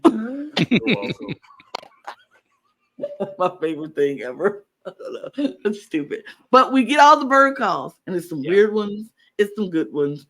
Jasmine had some really good. She did it really well. I was surprised at her abilities of the bird barking call. Like a dog, but it's supposed to be a bird. I'm like, no, that ain't no bird. It sounded like, look, that's what it sounded like when she got it. I heard a dog. I was like, is that a dog or a bird? But it was a bird. I like Claudia was even like doing the bark sound. Claudia in these challenges too is like killing me, because in the first challenge where she's like, I really shouldn't be getting this mad at these people. Like, I love you. She was hilarious. She was hilarious. I was like, okay, Claudia, I'm starting to work. I'm starting to come around. I like her more and more. Yeah. But yeah, she was funny, and she was just like, I love when they got it wrong. And she was like, "You're incorrect. You're incorrect. Go back." And speaking of incorrect, they get 2 of them incorrect. They get 5 of them correct, but one of them was the shield bird. So they end up winning 4,000 pounds. And then the red team of Andrew, Anthony, and Paul are like, yeah, we got the shield. I love that everyone so far as well has been 100% honest about having the shield. I don't know if I would personally, but I don't think everybody wanted to. Like, I don't think Jazz wanted to the first one, but Harry was like, I got it. And so Kira, and everybody saw Kira get it, so it didn't make sense for her not to say, I got it. Right. Jazz was like, I guess I got it too. So I don't think everybody wanted to, but at this point, it's kind of like, all right, guess we don't have to tell the truth. Yeah. So Diane takes this and starts on her rampage tour against Anthony that leads into the first round table. And this first round table is chaotic. It's chaos. It is so chaotic. I want now he can't. Go ahead, sorry. I said now he's not a team player and he has a shield. He absolutely is the traitor. Absolutely have to be 100%, no change. He doesn't talk to people and he got the shield. Although he wasn't the one to say we should go get the shield first. It was Andrew, but we all mad at Anthony. Got it. It's so it's so little but so big at the same time. Like everybody would think, oh, that's just coincidence. In a life where everything is always coincidence, sometimes it is just not coincidence. I'm sorry, everything can't be coincidence. We can't all blame everything when everybody said, "Oh, that was just a coincidence." They didn't mean it like that. This time, last time, the time before that, all those were just coincidences. At some point, we all got to agree. This is looking real bad. It's looking real bad, Diane. I want to say it's not. My whole life is telling me it is, but I want to say it's not. Yeah. I'm going to personally, hi, again, not Black. Personally, I'm going to wait until we get the second batch of episodes and see a little bit more of Diane before I fully cast some judgment over there. I'm with you, Lana. I'm trying I'm with hard. you. I'm with you. I'm trying so hard, y'all. My whole being is trying very hard. But remember what you said about Emily flipping. I do, and that is why I'm trying very hard. I would love to give people the benefit of the doubt. Yeah. So Diane is coming out against Anthony. Meanwhile, Kira is now calling out Andrew. And Paul backs her up, being like, "Nah, it was his idea." Because she made it pretty clear, like, "Oh, I know it was your idea to go for the shield." And so Andrew immediately has to be thinking, well, how would she know that? She wasn't there. So yeah, that's why Paul piped up and said, yeah, I was the one who told her. And somehow he managed to do this in a way that, like, he did not have blood on his hands. I don't think Andrew was upset with him about it. I think Paul is naturally gifted as a traitor, honestly. Paul is naturally charming. Paul is that naturally trusting person. I don't know if it's been ginger. I don't know if it's just demeanor, but everything Paul says is like water off a duck's back. Paul could do no wrong in these people's eyes. They just love Paul. And if you could get in that position in any game you play where people just trust you with information and you could do no wrong, baby, you skating. You just got to play it to, you got to teeter the line, like, let me push the envelope a little bit and then step back. And that's what Paul is doing. Like, he gave out that little bit of information to Kira and was like, here. Okay, I'm back. I did. I told her because she asked the question and I told her.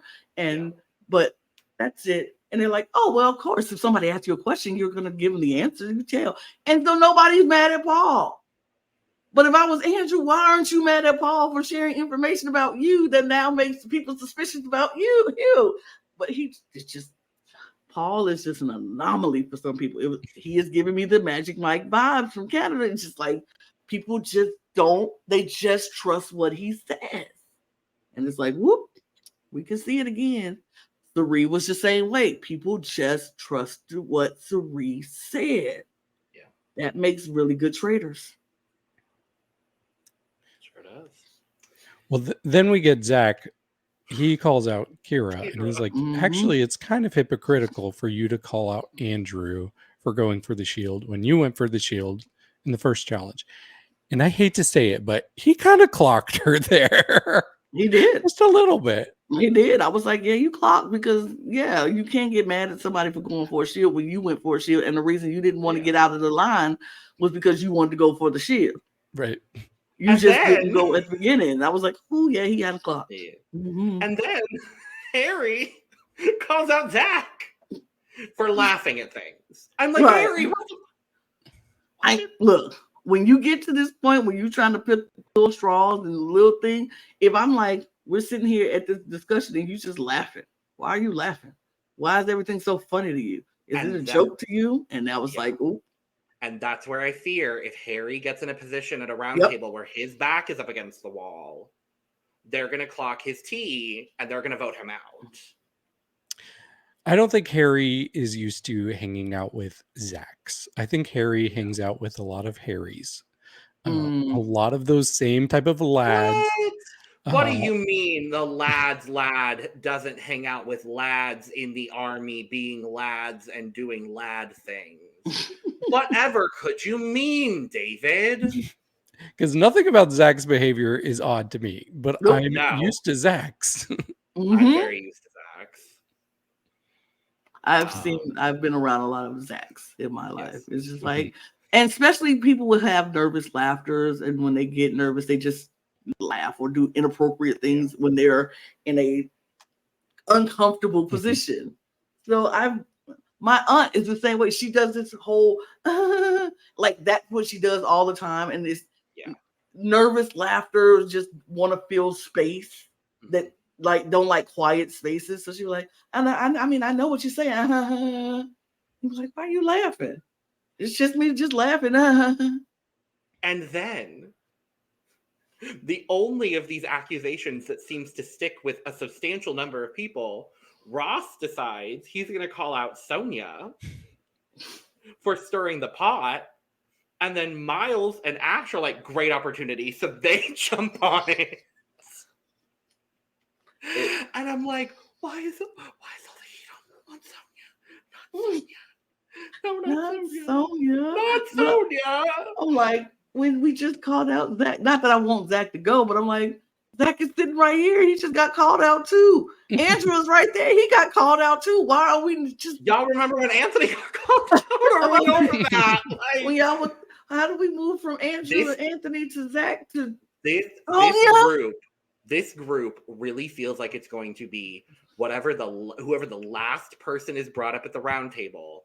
That's who gets banished. Like that's the vibe I'm getting from this, because and I'll contrast that with this second round table we get in episode 3, where the chaos ensues and the vote reflects the chaos. But they all pile onto Sonia for stirring the pot, and then Johnny decides he's going to say, well, if Sonia gets banished, but if she's faithful, I'm going to be looking at you, Ross. Not the thing to say, Johnny. And we'll talk about why shortly, but not the thing to say, Johnny. But we go to the vote, and I thought it was going to be... I thought it was going to be more split than it was. The vote ends up going 15 to 2 to 2 to 1 to 1. Sonia's gone. It's just so sad. I know. I really am mad about this. My old people. Two oldest people. Literally the two oldest people. The people who I want to hang out with the most. If I was on this show with this cast, I would want to hang out with Aubrey and Sonia and just be like, and just tell me your life. I want to know your life. Wisdom, take it all in. Like, I want to know. They just seem so fun. Ugh. Well, they're gone now. They need to do a golden traitor season. Right. It's a doggone shame that we got to have golden shows so the old people can actually get a shot. Right. Jeez. Ugh. And then in this moment where Sonia's like, I'm faithful, Diane starts cheering. Yes. And I'm just like, what? I love that instantly after the fact, she's like, yeah, that was not the reaction to have. And I'm like, Diane! It was instant regret. She's like, yeah. Her optics may not look good at all, but the moments she's giving us are kind of fun. They're good TV. I was like, girl, what is wrong with you? I was like, why are you cheering that Sonia is gone and she is faithful? I can understand, like, knew it. If she would have did that, her reaction like, knew it. Yeah. That would have been better than yes. I was like, girl, what's the matter? Calm down. But she was she regretted that the moment it happened. It was very evident in the next, like, not even before they went to the bar. She was like, I'm so sorry. That was the wrong thing to do. That was the wrong thing to do. I'm so sorry. I don't know what came over me. But yeah. So we go to the Traitors turret. and we're throwing out names for murder. And these are seemingly like some of the most random names possible out of everything that we just had happen in this one day. And we end up with Kira, Johnny, and Meg. And I'm like, oh, well, that's an interesting group of people. None of whom I wanted to see go. I didn't want to see any of them go. I definitely had some that I was more okay with leaving than another. I had one that I was more happy to see gone more than the other two. Oh, I bet we don't have the same one. You would have been fine with who? I would have rather seen Johnny. Yeah, that's what I figured. Yeah. I would have been okay with it was Kira for you, right? We got one of each. Absolutely not. like I'm ever going to go against a black person. Absolutely not. But I would have rather seen Meg or Johnny go. I was like, definitely. But then I was like, Johnny would have threw the suspicion onto Ross, but I feel like that would have been too obvious. Yeah. So it's kind of like, I think it would have been more if they would have picked Meg. I think it would have been more of a, oh my God, because Kira was very vocal, very loud. It would have been like, if you would have picked Meg, it would have made people be like, oh shoot, maybe I need to speak up more. Well, and that feels along the lines of a lot of the choices we've seen in other Traitor shows as far as like first or second murder are concerned. I think directly to Dr. Nazila from Traitors Canada, where it was just like, oh, she's not talking and she's not performing in challenges. We'll just get rid of her. But they don't, and we go to breakfast the next morning, and we already talked about the Anthony and Diane of it all, and everyone's talking about how weird it was that Diane cheered. There's several moments throughout this episode where they talk about Diane cheering. It's peppered throughout the episode, but we find out that Kira's been back. I was like, this boot order is sick.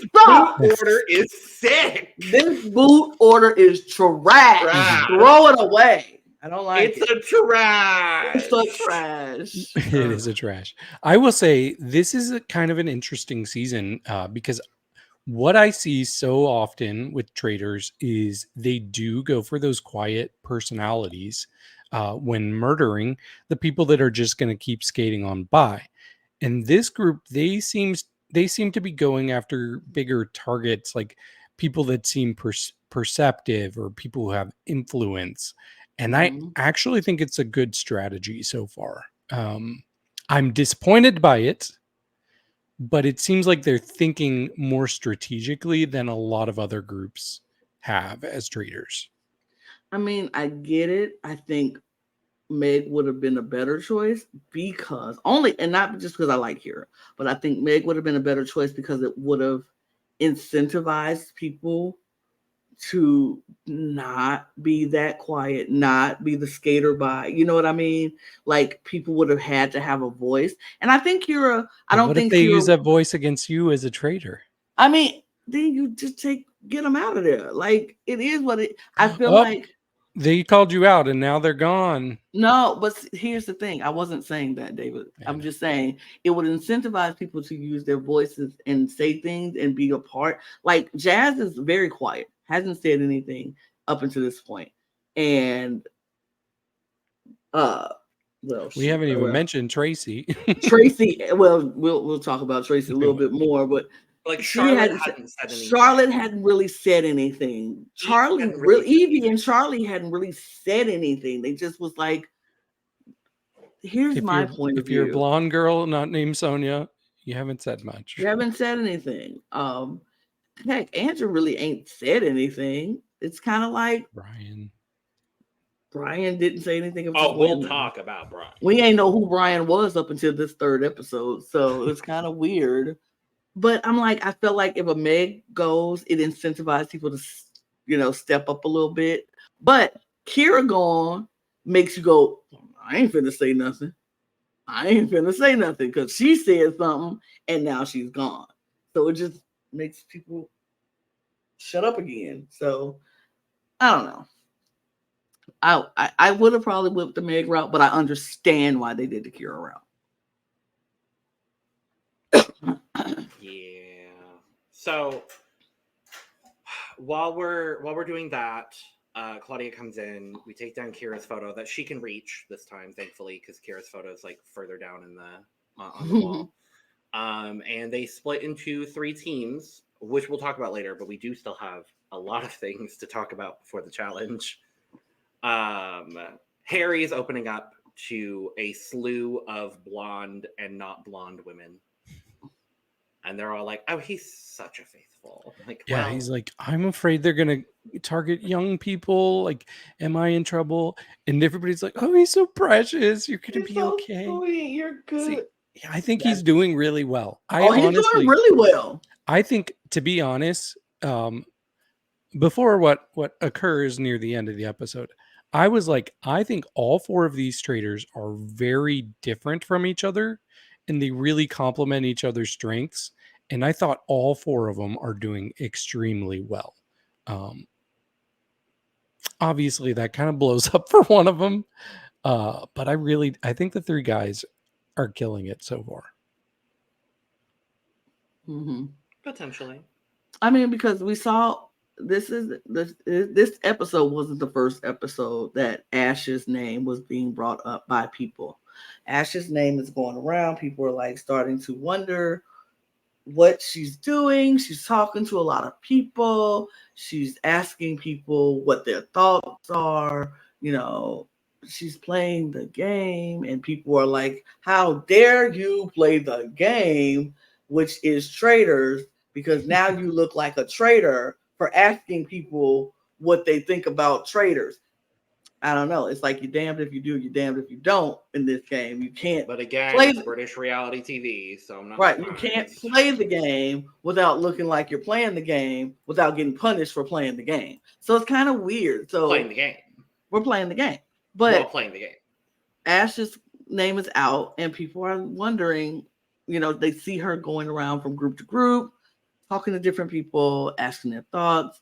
Tracy is the resident psychic medium for the season, and of course we have to have one. We always have to have one, at least in every season. You have to have one.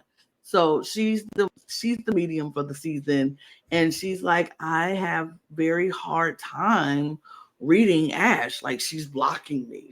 I can't read her. I'm like, maybe you're just not a good medium if you can't read her. But she's just like, I just don't know. I don't know. It's something about her. I don't get it. I just can't read her. And just people are just kind of like not really on the Ash train. They're kind of like, I don't know about her. Diane is a little sus of Ash. She's just kind of like, we haven't talked. But I'm like, if y'all ain't talked, how is she talking to everybody if y'all ain't talked? But okay. But I don't know. Anything else, David? More things? Well, here's where we get to the moment. Here's the moment, because Paul goes up to Diane and tells Diane that apparently there's a rumor going around from Zach. Because Zach told Paul. Zach told Paul that there's a rumor going around that Diane is Paul's mom. And she's playing it off. She's like, oh, I mean, I see it. We both have red hair, but I dye mine. So, you know, definitely not, you know, genetically related. And then we find out that Diane is Ross's whole ass mom.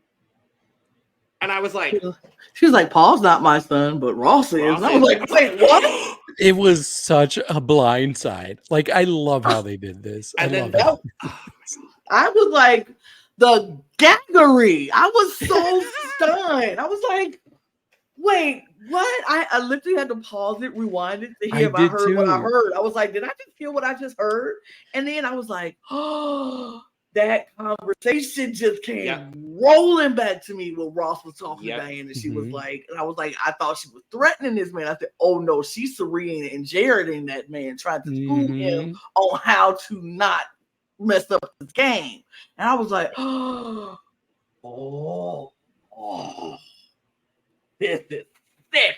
And I love it. I loved it. Oh, so good. I was like, oh, this is the first time in a long time on this show that I was literally truly gagged. Right. Like, I've not been gagged like this on a show in a minute. I was gagged. I was like, did not see that coming. And I was looking at them and I'm like, I still don't see that coming. I didn't see it. I would have never put them together. No, I wouldn't have either. And I really love how the show decided to wait until this moment, because what are the odds that there would be this rumor going around about her having a son and it being specifically Paul when she actually has a son? It's I know the producers were high-fiving each other when they found out. They should. They probably started that rumor. Right.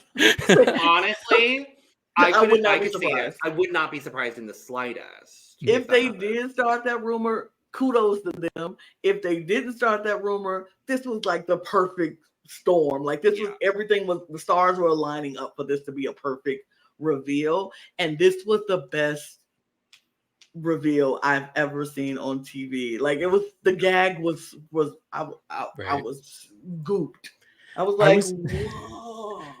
I was prepared to come on here and be like, oh, the only reason that rumor was going around is because people were extra suspicious after season 1 had a pair that knew each other. But obviously there's not that this time. I don't even think people thought about that. I don't even think they thought about it. I don't think that was if that was a conversation that happened, they didn't show it. Mm-hmm. And I'm like, I think if that was a conversation, that would have been shown. I think people would have been like, that would have been a thing if people were talking about it, but it just wasn't. And I was whooped. But I loved the way they did that. And it was just like, oh, so now this dynamic, how's it going to play out? Because I don't know about y'all. I have a hard time I would have had the hardest time calling my mom Diane. Right. Yeah. Because in my household, that was never allowed. Like you just don't do that. And I would have been like, how do I call my mom Diane and act like we don't know each other? Mm-hmm. Like that's the hardest thing in the world. I would have had to come up with a nickname or something because I wouldn't be like Diane. Hey Diane, what you doing over there? No, absolutely not. My whole soul would have fell out. I fell out of my butt calling my mama Diane to her face. No. Yeah. But they played it off well. They played it off really well. So far, so good. Yeah. So far, so good. So we go to the mission. We've got our 3 groups. Groups are taking 3 different paths. You approach a duo of scarecrows, and there are questions. Creepy scarecrows. They are creepy. I was creeped out by them. Oh my god. Okay. Creepy. And there's a question and there's 2 answers, and they have to carry the scarecrow of the answer that they think is correct to then unlock the next box that has the next question. And if you have it wrong, then you have to go back and get the other one. Amongst the answers that we get, we see Zach is voted most likely to believe a conspiracy theory. Brian is voted to be the biggest sheep, which will come up significantly later. And Paul is voted the most popular. Mm-hmm. None of which were a surprise to me. If I'm none, I wasn't, because when they said that, I was like, Zach, for sure, conspiracy theorist. It was Zach. And when they said sheep, I was like, Brian. Molly, I don't think is a sheep. She's just quiet. I was like, that was the one Brian? I was least sure about. I was like, who is Brian? And that's why I said Brian, because I was like, oh, Brian. Wait, look at the picture there. Brian's one of the traitors. Brian. Didn't know. Yeah, I knew. That's why I said Brian, because I was like, who is he? He must be, because I have no idea who he is. Wait a minute. Who are you? No idea. But and then when they said most popular, I was like, definitely Paul. It's definitely Paul. Mm-hmm. But yeah, they go in there, and then they get this to a field of all creepy scarecrows. I was like, man. no. It was so creepy. I was like, absolutely not. I don't want to look at this because it's creeping me out. But you had to go in there. Not only did you have to go into this field of creepy scarecrows, then you had to rip open their shirt, dig in there, and drive all the hay in their chest to find gold bars, which were 1,000 apiece. And the note told them that the ones without the hat are the one with the gold bar, and the one with the hat are the safe, or you can find your shields. Mm-hmm. Now everybody didn't read that clue. everybody didn't hear the whole shields are the hats and the non-hats are the gold. They cast the yellow team, I think, came in late, and then the blue or whatever the other team, red team, they came in after the first team, and so they were just like, okay, we just go dig into these scarecrows and find these gold bars. Zach knew. Zach was like, don't touch the hat, just go for the gold. Don't touch the hat. Go for the gold. Just go for the gold. As I go for the hat. Proceeds to go for a shield and gets a shield. I'm like, you bitch. I was like, I mean, good for him. And then I love that from not reading the clue, Jasmine is just like, oh, I thought it was just all of them, and stumbles upon a shield. And I'm like, hey, I'm not mad at it. Work. I was like, work, Jasmine. We only have one fabulous black woman to root for now, and I will be. I was like, Jasmine, get it. But yes, so they end up, we get gold and we get 2 shields. I didn't really got $8,000. 8,000 pounds, 2 shields, and then we go back. No duplicates for shields so far. 8 different people. Which I like. I love that. Mm-hmm. And here starts the spiral of Brian. Oh, Jesus Christ! I mean, instantly in the car, this man is losing it. I'm like, I've never seen anything like this on the Traitors.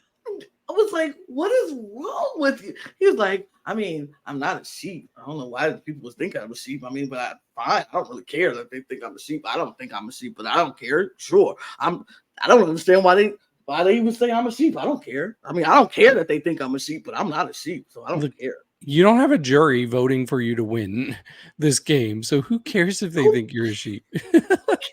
Maybe that's a good thing. Right. Maybe you think, oh, I'm so docile and I don't know what I'm doing. Help me. But I'm such an innocent little person. I'm an innocent little lamb. I don't know what I'm doing. No, he's going to go spiral and be like, I need to be vocal tonight because everyone thinks of me as a lamb or a sheep, and I need to. I have to say something. I don't understand why. I mean, I don't care, but I don't think I am. But I'm gonna say something. I was like, boy, calm down. Say something gay. Say something gay. But we see while Brian is having his spiral, we see 2 other big names being pushed for very different reasons. The first being Diane pushing Ash because, Diane's never really gotten a good vibe from Ash. She talks to Tracy, who we heard earlier in these series of episodes, saying she didn't really get a good vibe from Ash, going to all of the other blonde white women saying, hey, we should all vote for Ash. And that seems to pick up some speed. Meanwhile, Zach is jokingly telling Charlotte, or Charlotte's like, are you, I'm excited for dinner. There's hot roast out here, so. Sunday roast, which is fantastic. And Zach is like, yeah, it's your last supper. And Charlotte gets so mad. What did you say that for? So angry. What did you say that for? Diane comes out now. She was like, what do you mean? What do you mean? Why did you say that? Like, her gorgeous brunette hair just suddenly shrunk into a bob. Sucked into a Sucked into a fuck ass bob, and she's like, What do you mean? What do you mean? And then she's like, Miles, can you believe what he just said to me? Hey, everybody. She tells her she was a Miles first. Rude. Did you hear what Zach said? Wait, I didn't hear. It gave very Sonia being like, Ross, tell him what he said. Tell him, Ross. Like, it's very. Did you hear what he said? This group is so messy. This group is so messy, and they don't give a fuck, and I love it. I was like, did you hear what he said to me? Oh, you didn't hear? Let me tell you what he said. He said it was my last supper, and I'm like, oh, how rude.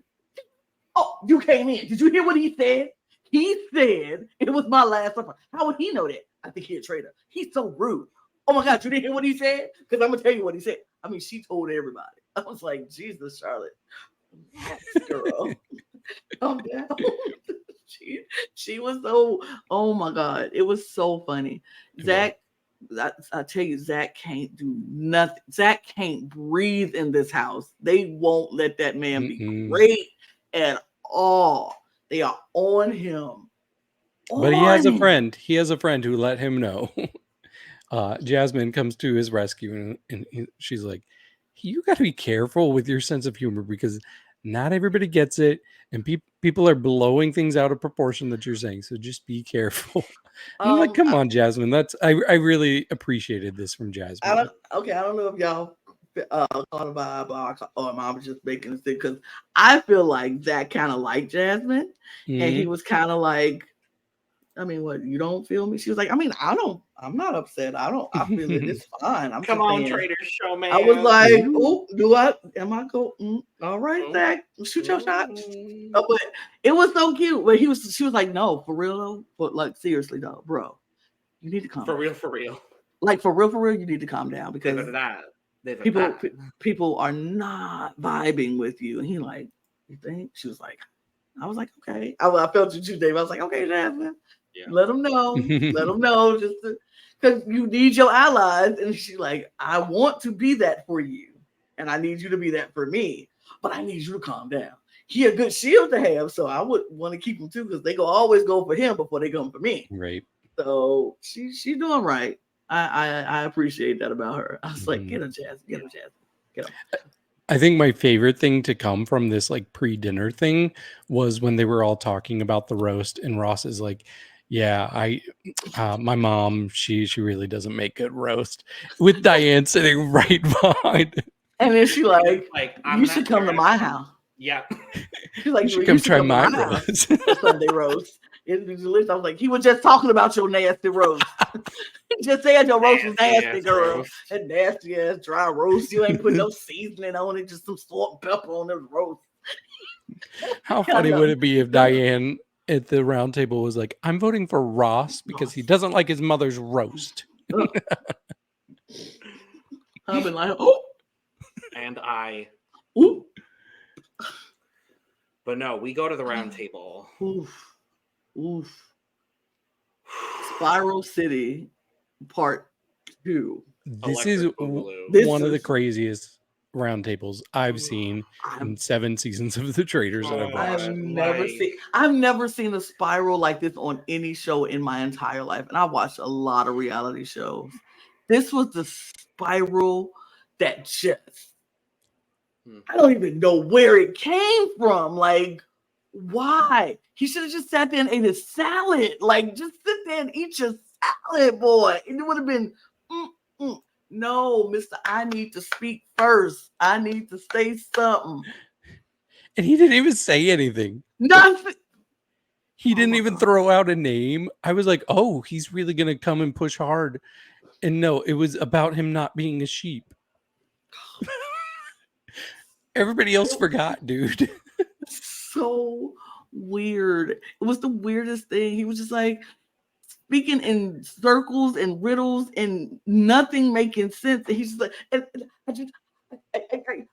not complete sentences. Like, I don't think he even formed a complete sentence the entire time. He was really just like, I don't want to, because I'm not that. And I hate that people think I'm not a sheep. And I was like, he was on nobody's radar. Literally, no one knew he existed. No one was. I forgot he was on the show. The one song from Taylor Swift that I know, I forgot that you existed. Yay, Lana! I forgot that you existed. Like, bro, I don't think anybody knew he existed. Everybody was kind of like over. Everyone was like, what the fuck? What the hell's going on up in here on this day? Like, I know everybody was like, are we being punked right now? What is happening? Because everybody was looking. Claudia, like, okay, this is all a joke. Come and tell us this was a joke and we got to start this over, right? Because what? He just went on and on about nothing. And everybody was so confused. And then then everyone's like, okay, well, anyway, I'm going to throw out Zach because because Charlotte's like, I'm saying Zach. And Zach's like, this is just how I am. Like, even with all that nonsense, the rigmarole from Brian, everybody was like, anyway, so Diane, I'm looking at you. Ash, I'm anyway, looking at you. Zach. Anyway, so Zach, I'm looking like nobody cared about you, dude, until you started being weird. Well, Jasmine does call out Brian because he was being weird. Yeah, Jasmine was like, I don't know what is happening here right now on this day. In what this the hell moment. is going on up in here on this day? Like what the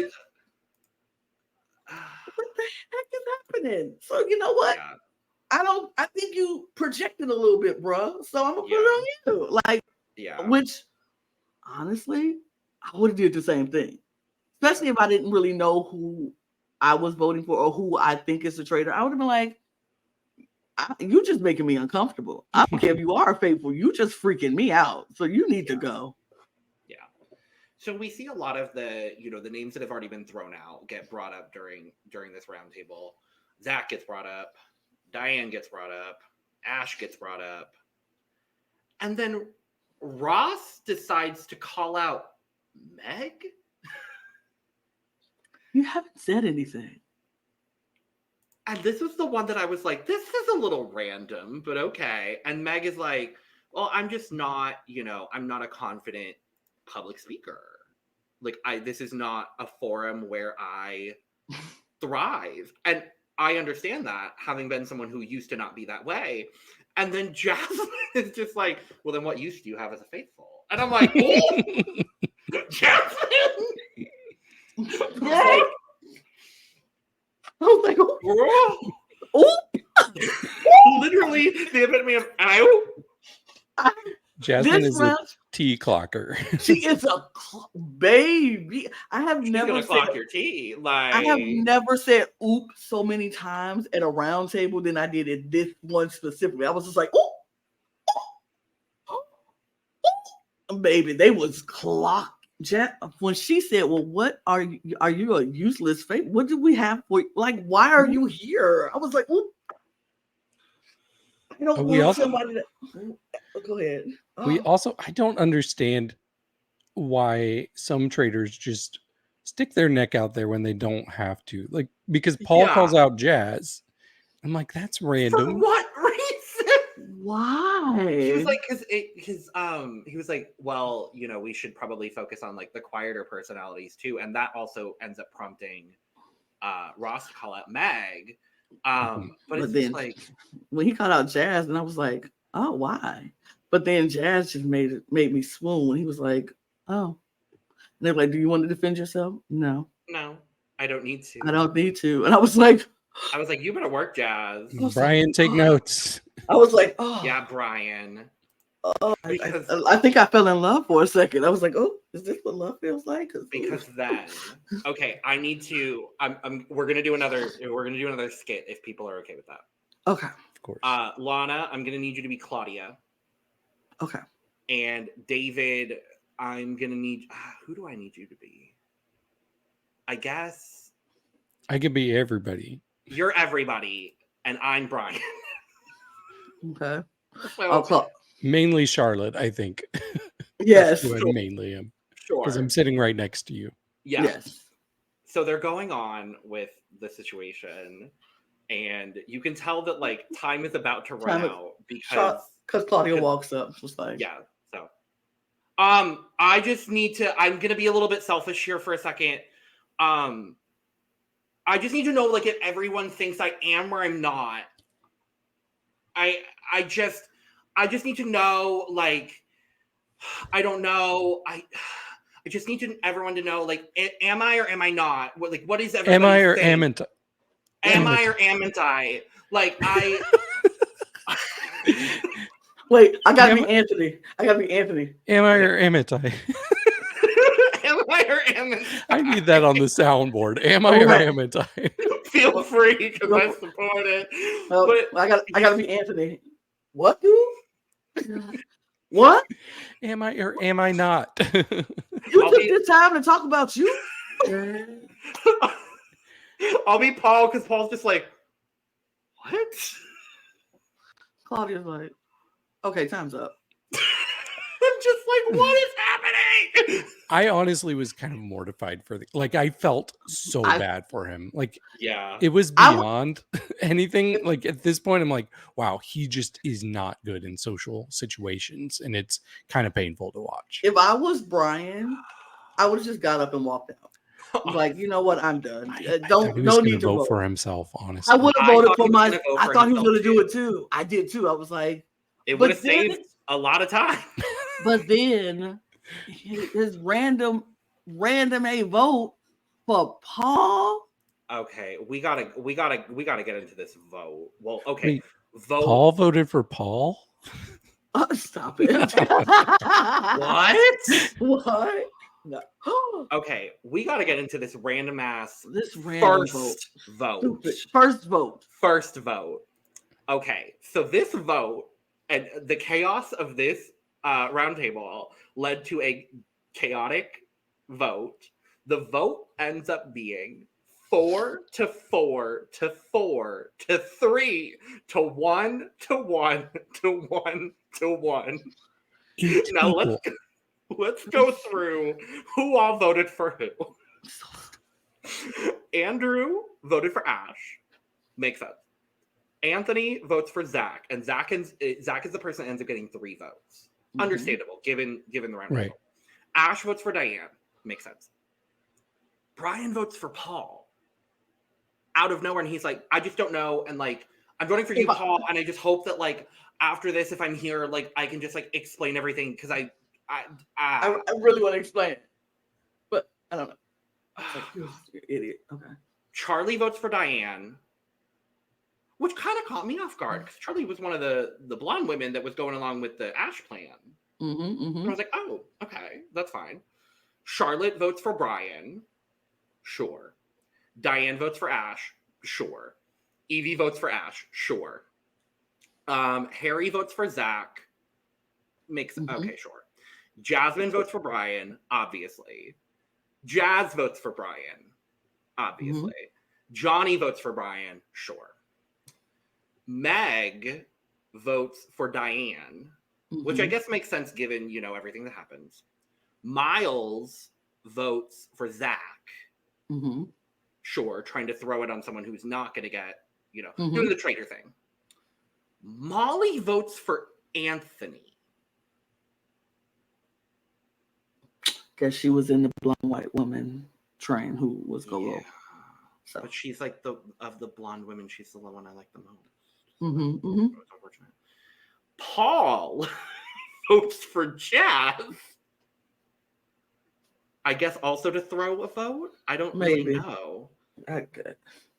Ross votes for Meg. Which I guess makes sense because that's who he called out. And then Tracy votes for Ash, which was part of her white woman plan. And Zach votes for Diane. So we end up with a 3-way tie between Ash, Brian, and Diane. To which then they all get a chance to plead their case again.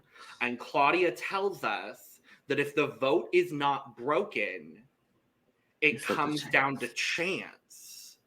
And this was my other question for David, the resident Traitors expert here. Do we know what that is? We don't. I have seen a tie before, but I don't remember how it was broken. Okay. Because I was like, I don't know how that. I was like, are we drawing a rock? Are we drawing rocks? What's happening? I was like, yeah, because I was very confused. So they all plead their case. Brian less successfully than Ash and Diane, I will say. I don't think any of them pleaded their case well, honestly. I'm going to be honest. I thought all of them kind of was trash. I thought if one person was going to be better than the other two, I actually thought what Diane was saying was logical because she was like, the people that I've talked to know that, like, I'm going to be truthful. I can't be a traitor. Like, I speak my mind too much. And I was like, okay, I could see that being kind of a convincing argument. And we kind of see it work a little bit. I'd be like, but that's what a traitor would say. Sure. So we end up, by the end of the episode, we have a 6-6 tie. It's 6-6 to 3. Diane gets the 3, so Diane's not going to get banished. and it's a 6-6 tie between Ash and Brian, with Anthony being the deciding vote. But Harry and Paul flip on Ash and vote out Ash. And Ash is like, basically just like, what the hell, guys? Right. She stays. Ooh, I hope she stays. That's what I think. Oh my God. I hope. Okay, here's my dichotomy. I hope Ash stays, so that way she can go up to the Traitors and be like, what the actual fuck? Exactly. But then I also want Brian to stay to continue the spiral. I just want the spiral to continue.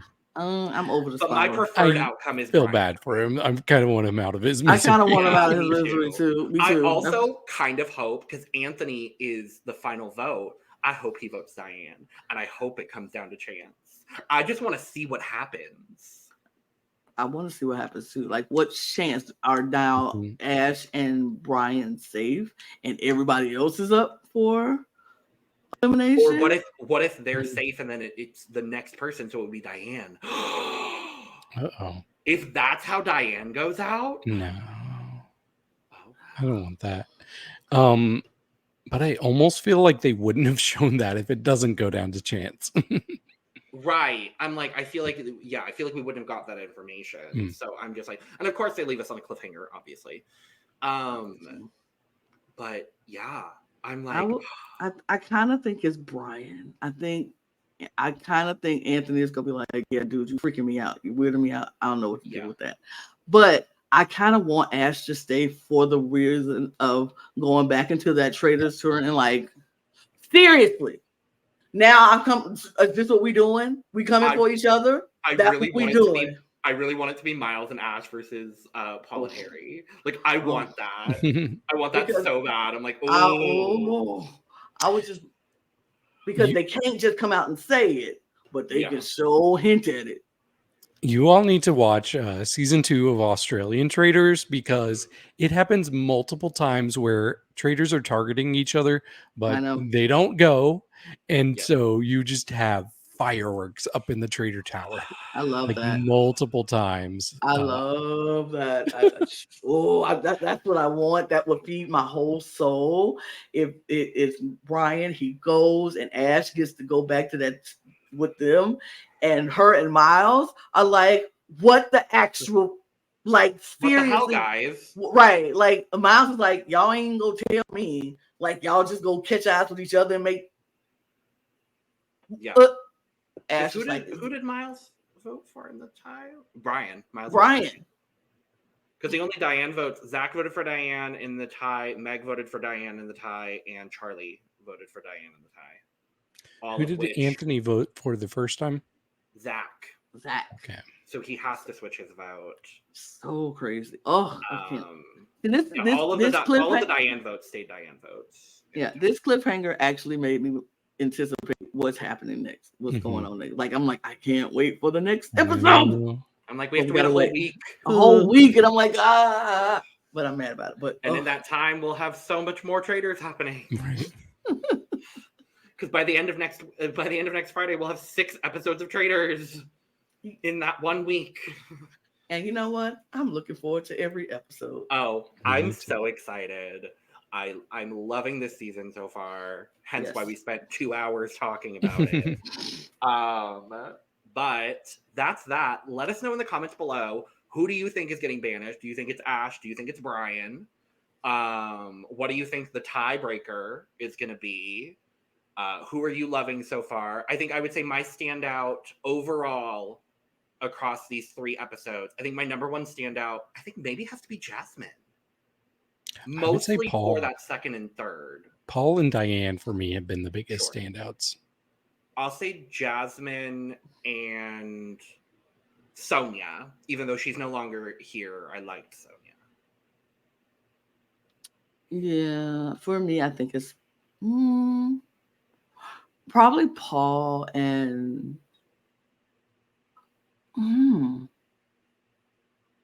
Miles. I think it's might be Paul and Miles, because I think Miles is playing such a trusting game that he's just so People just ain't looking at Miles. They're just not looking at him yet. Now, I don't think they will look at him eventually, but right now, he's in a good spot. Yeah, right now he's good. Paul and Miles are in a very good spot right now.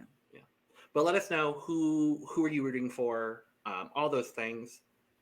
And we want to thank you for joining us for week 1 of our Traitors UK coverage.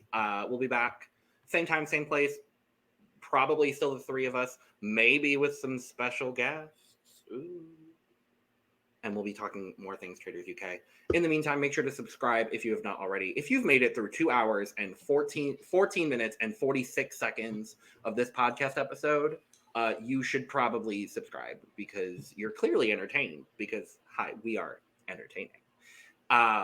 Make sure to go subscribe to both of our other channels as well for Almost All Things Drag and Almost All Things Eurovision Song Contest. Down below in the banner that we haven't had running all episode because Lana smartfully took down the ticker banner when we put up the cast graphic. Make sure to follow our socials at The Cut Pod on Twitter, Instagram, and TikTok. Down in the description below, you can also find our social media links. Make sure to go follow there. And make sure to get your merch, including but not limited to the cup mug, available there as well. Are we putting our hoods back on for the thing? Yeah, are we doing it? Okay. We're doing it. Okay, we're leaving the turret. We're leaving. I look like an egg. I hate it here. And with that, we are leaving. Cheers. Cheers. Cheers. We don't need to hug everybody. We don't need to hug everybody. Jeez. I just need to know, what use are you as a faithful then? Oh.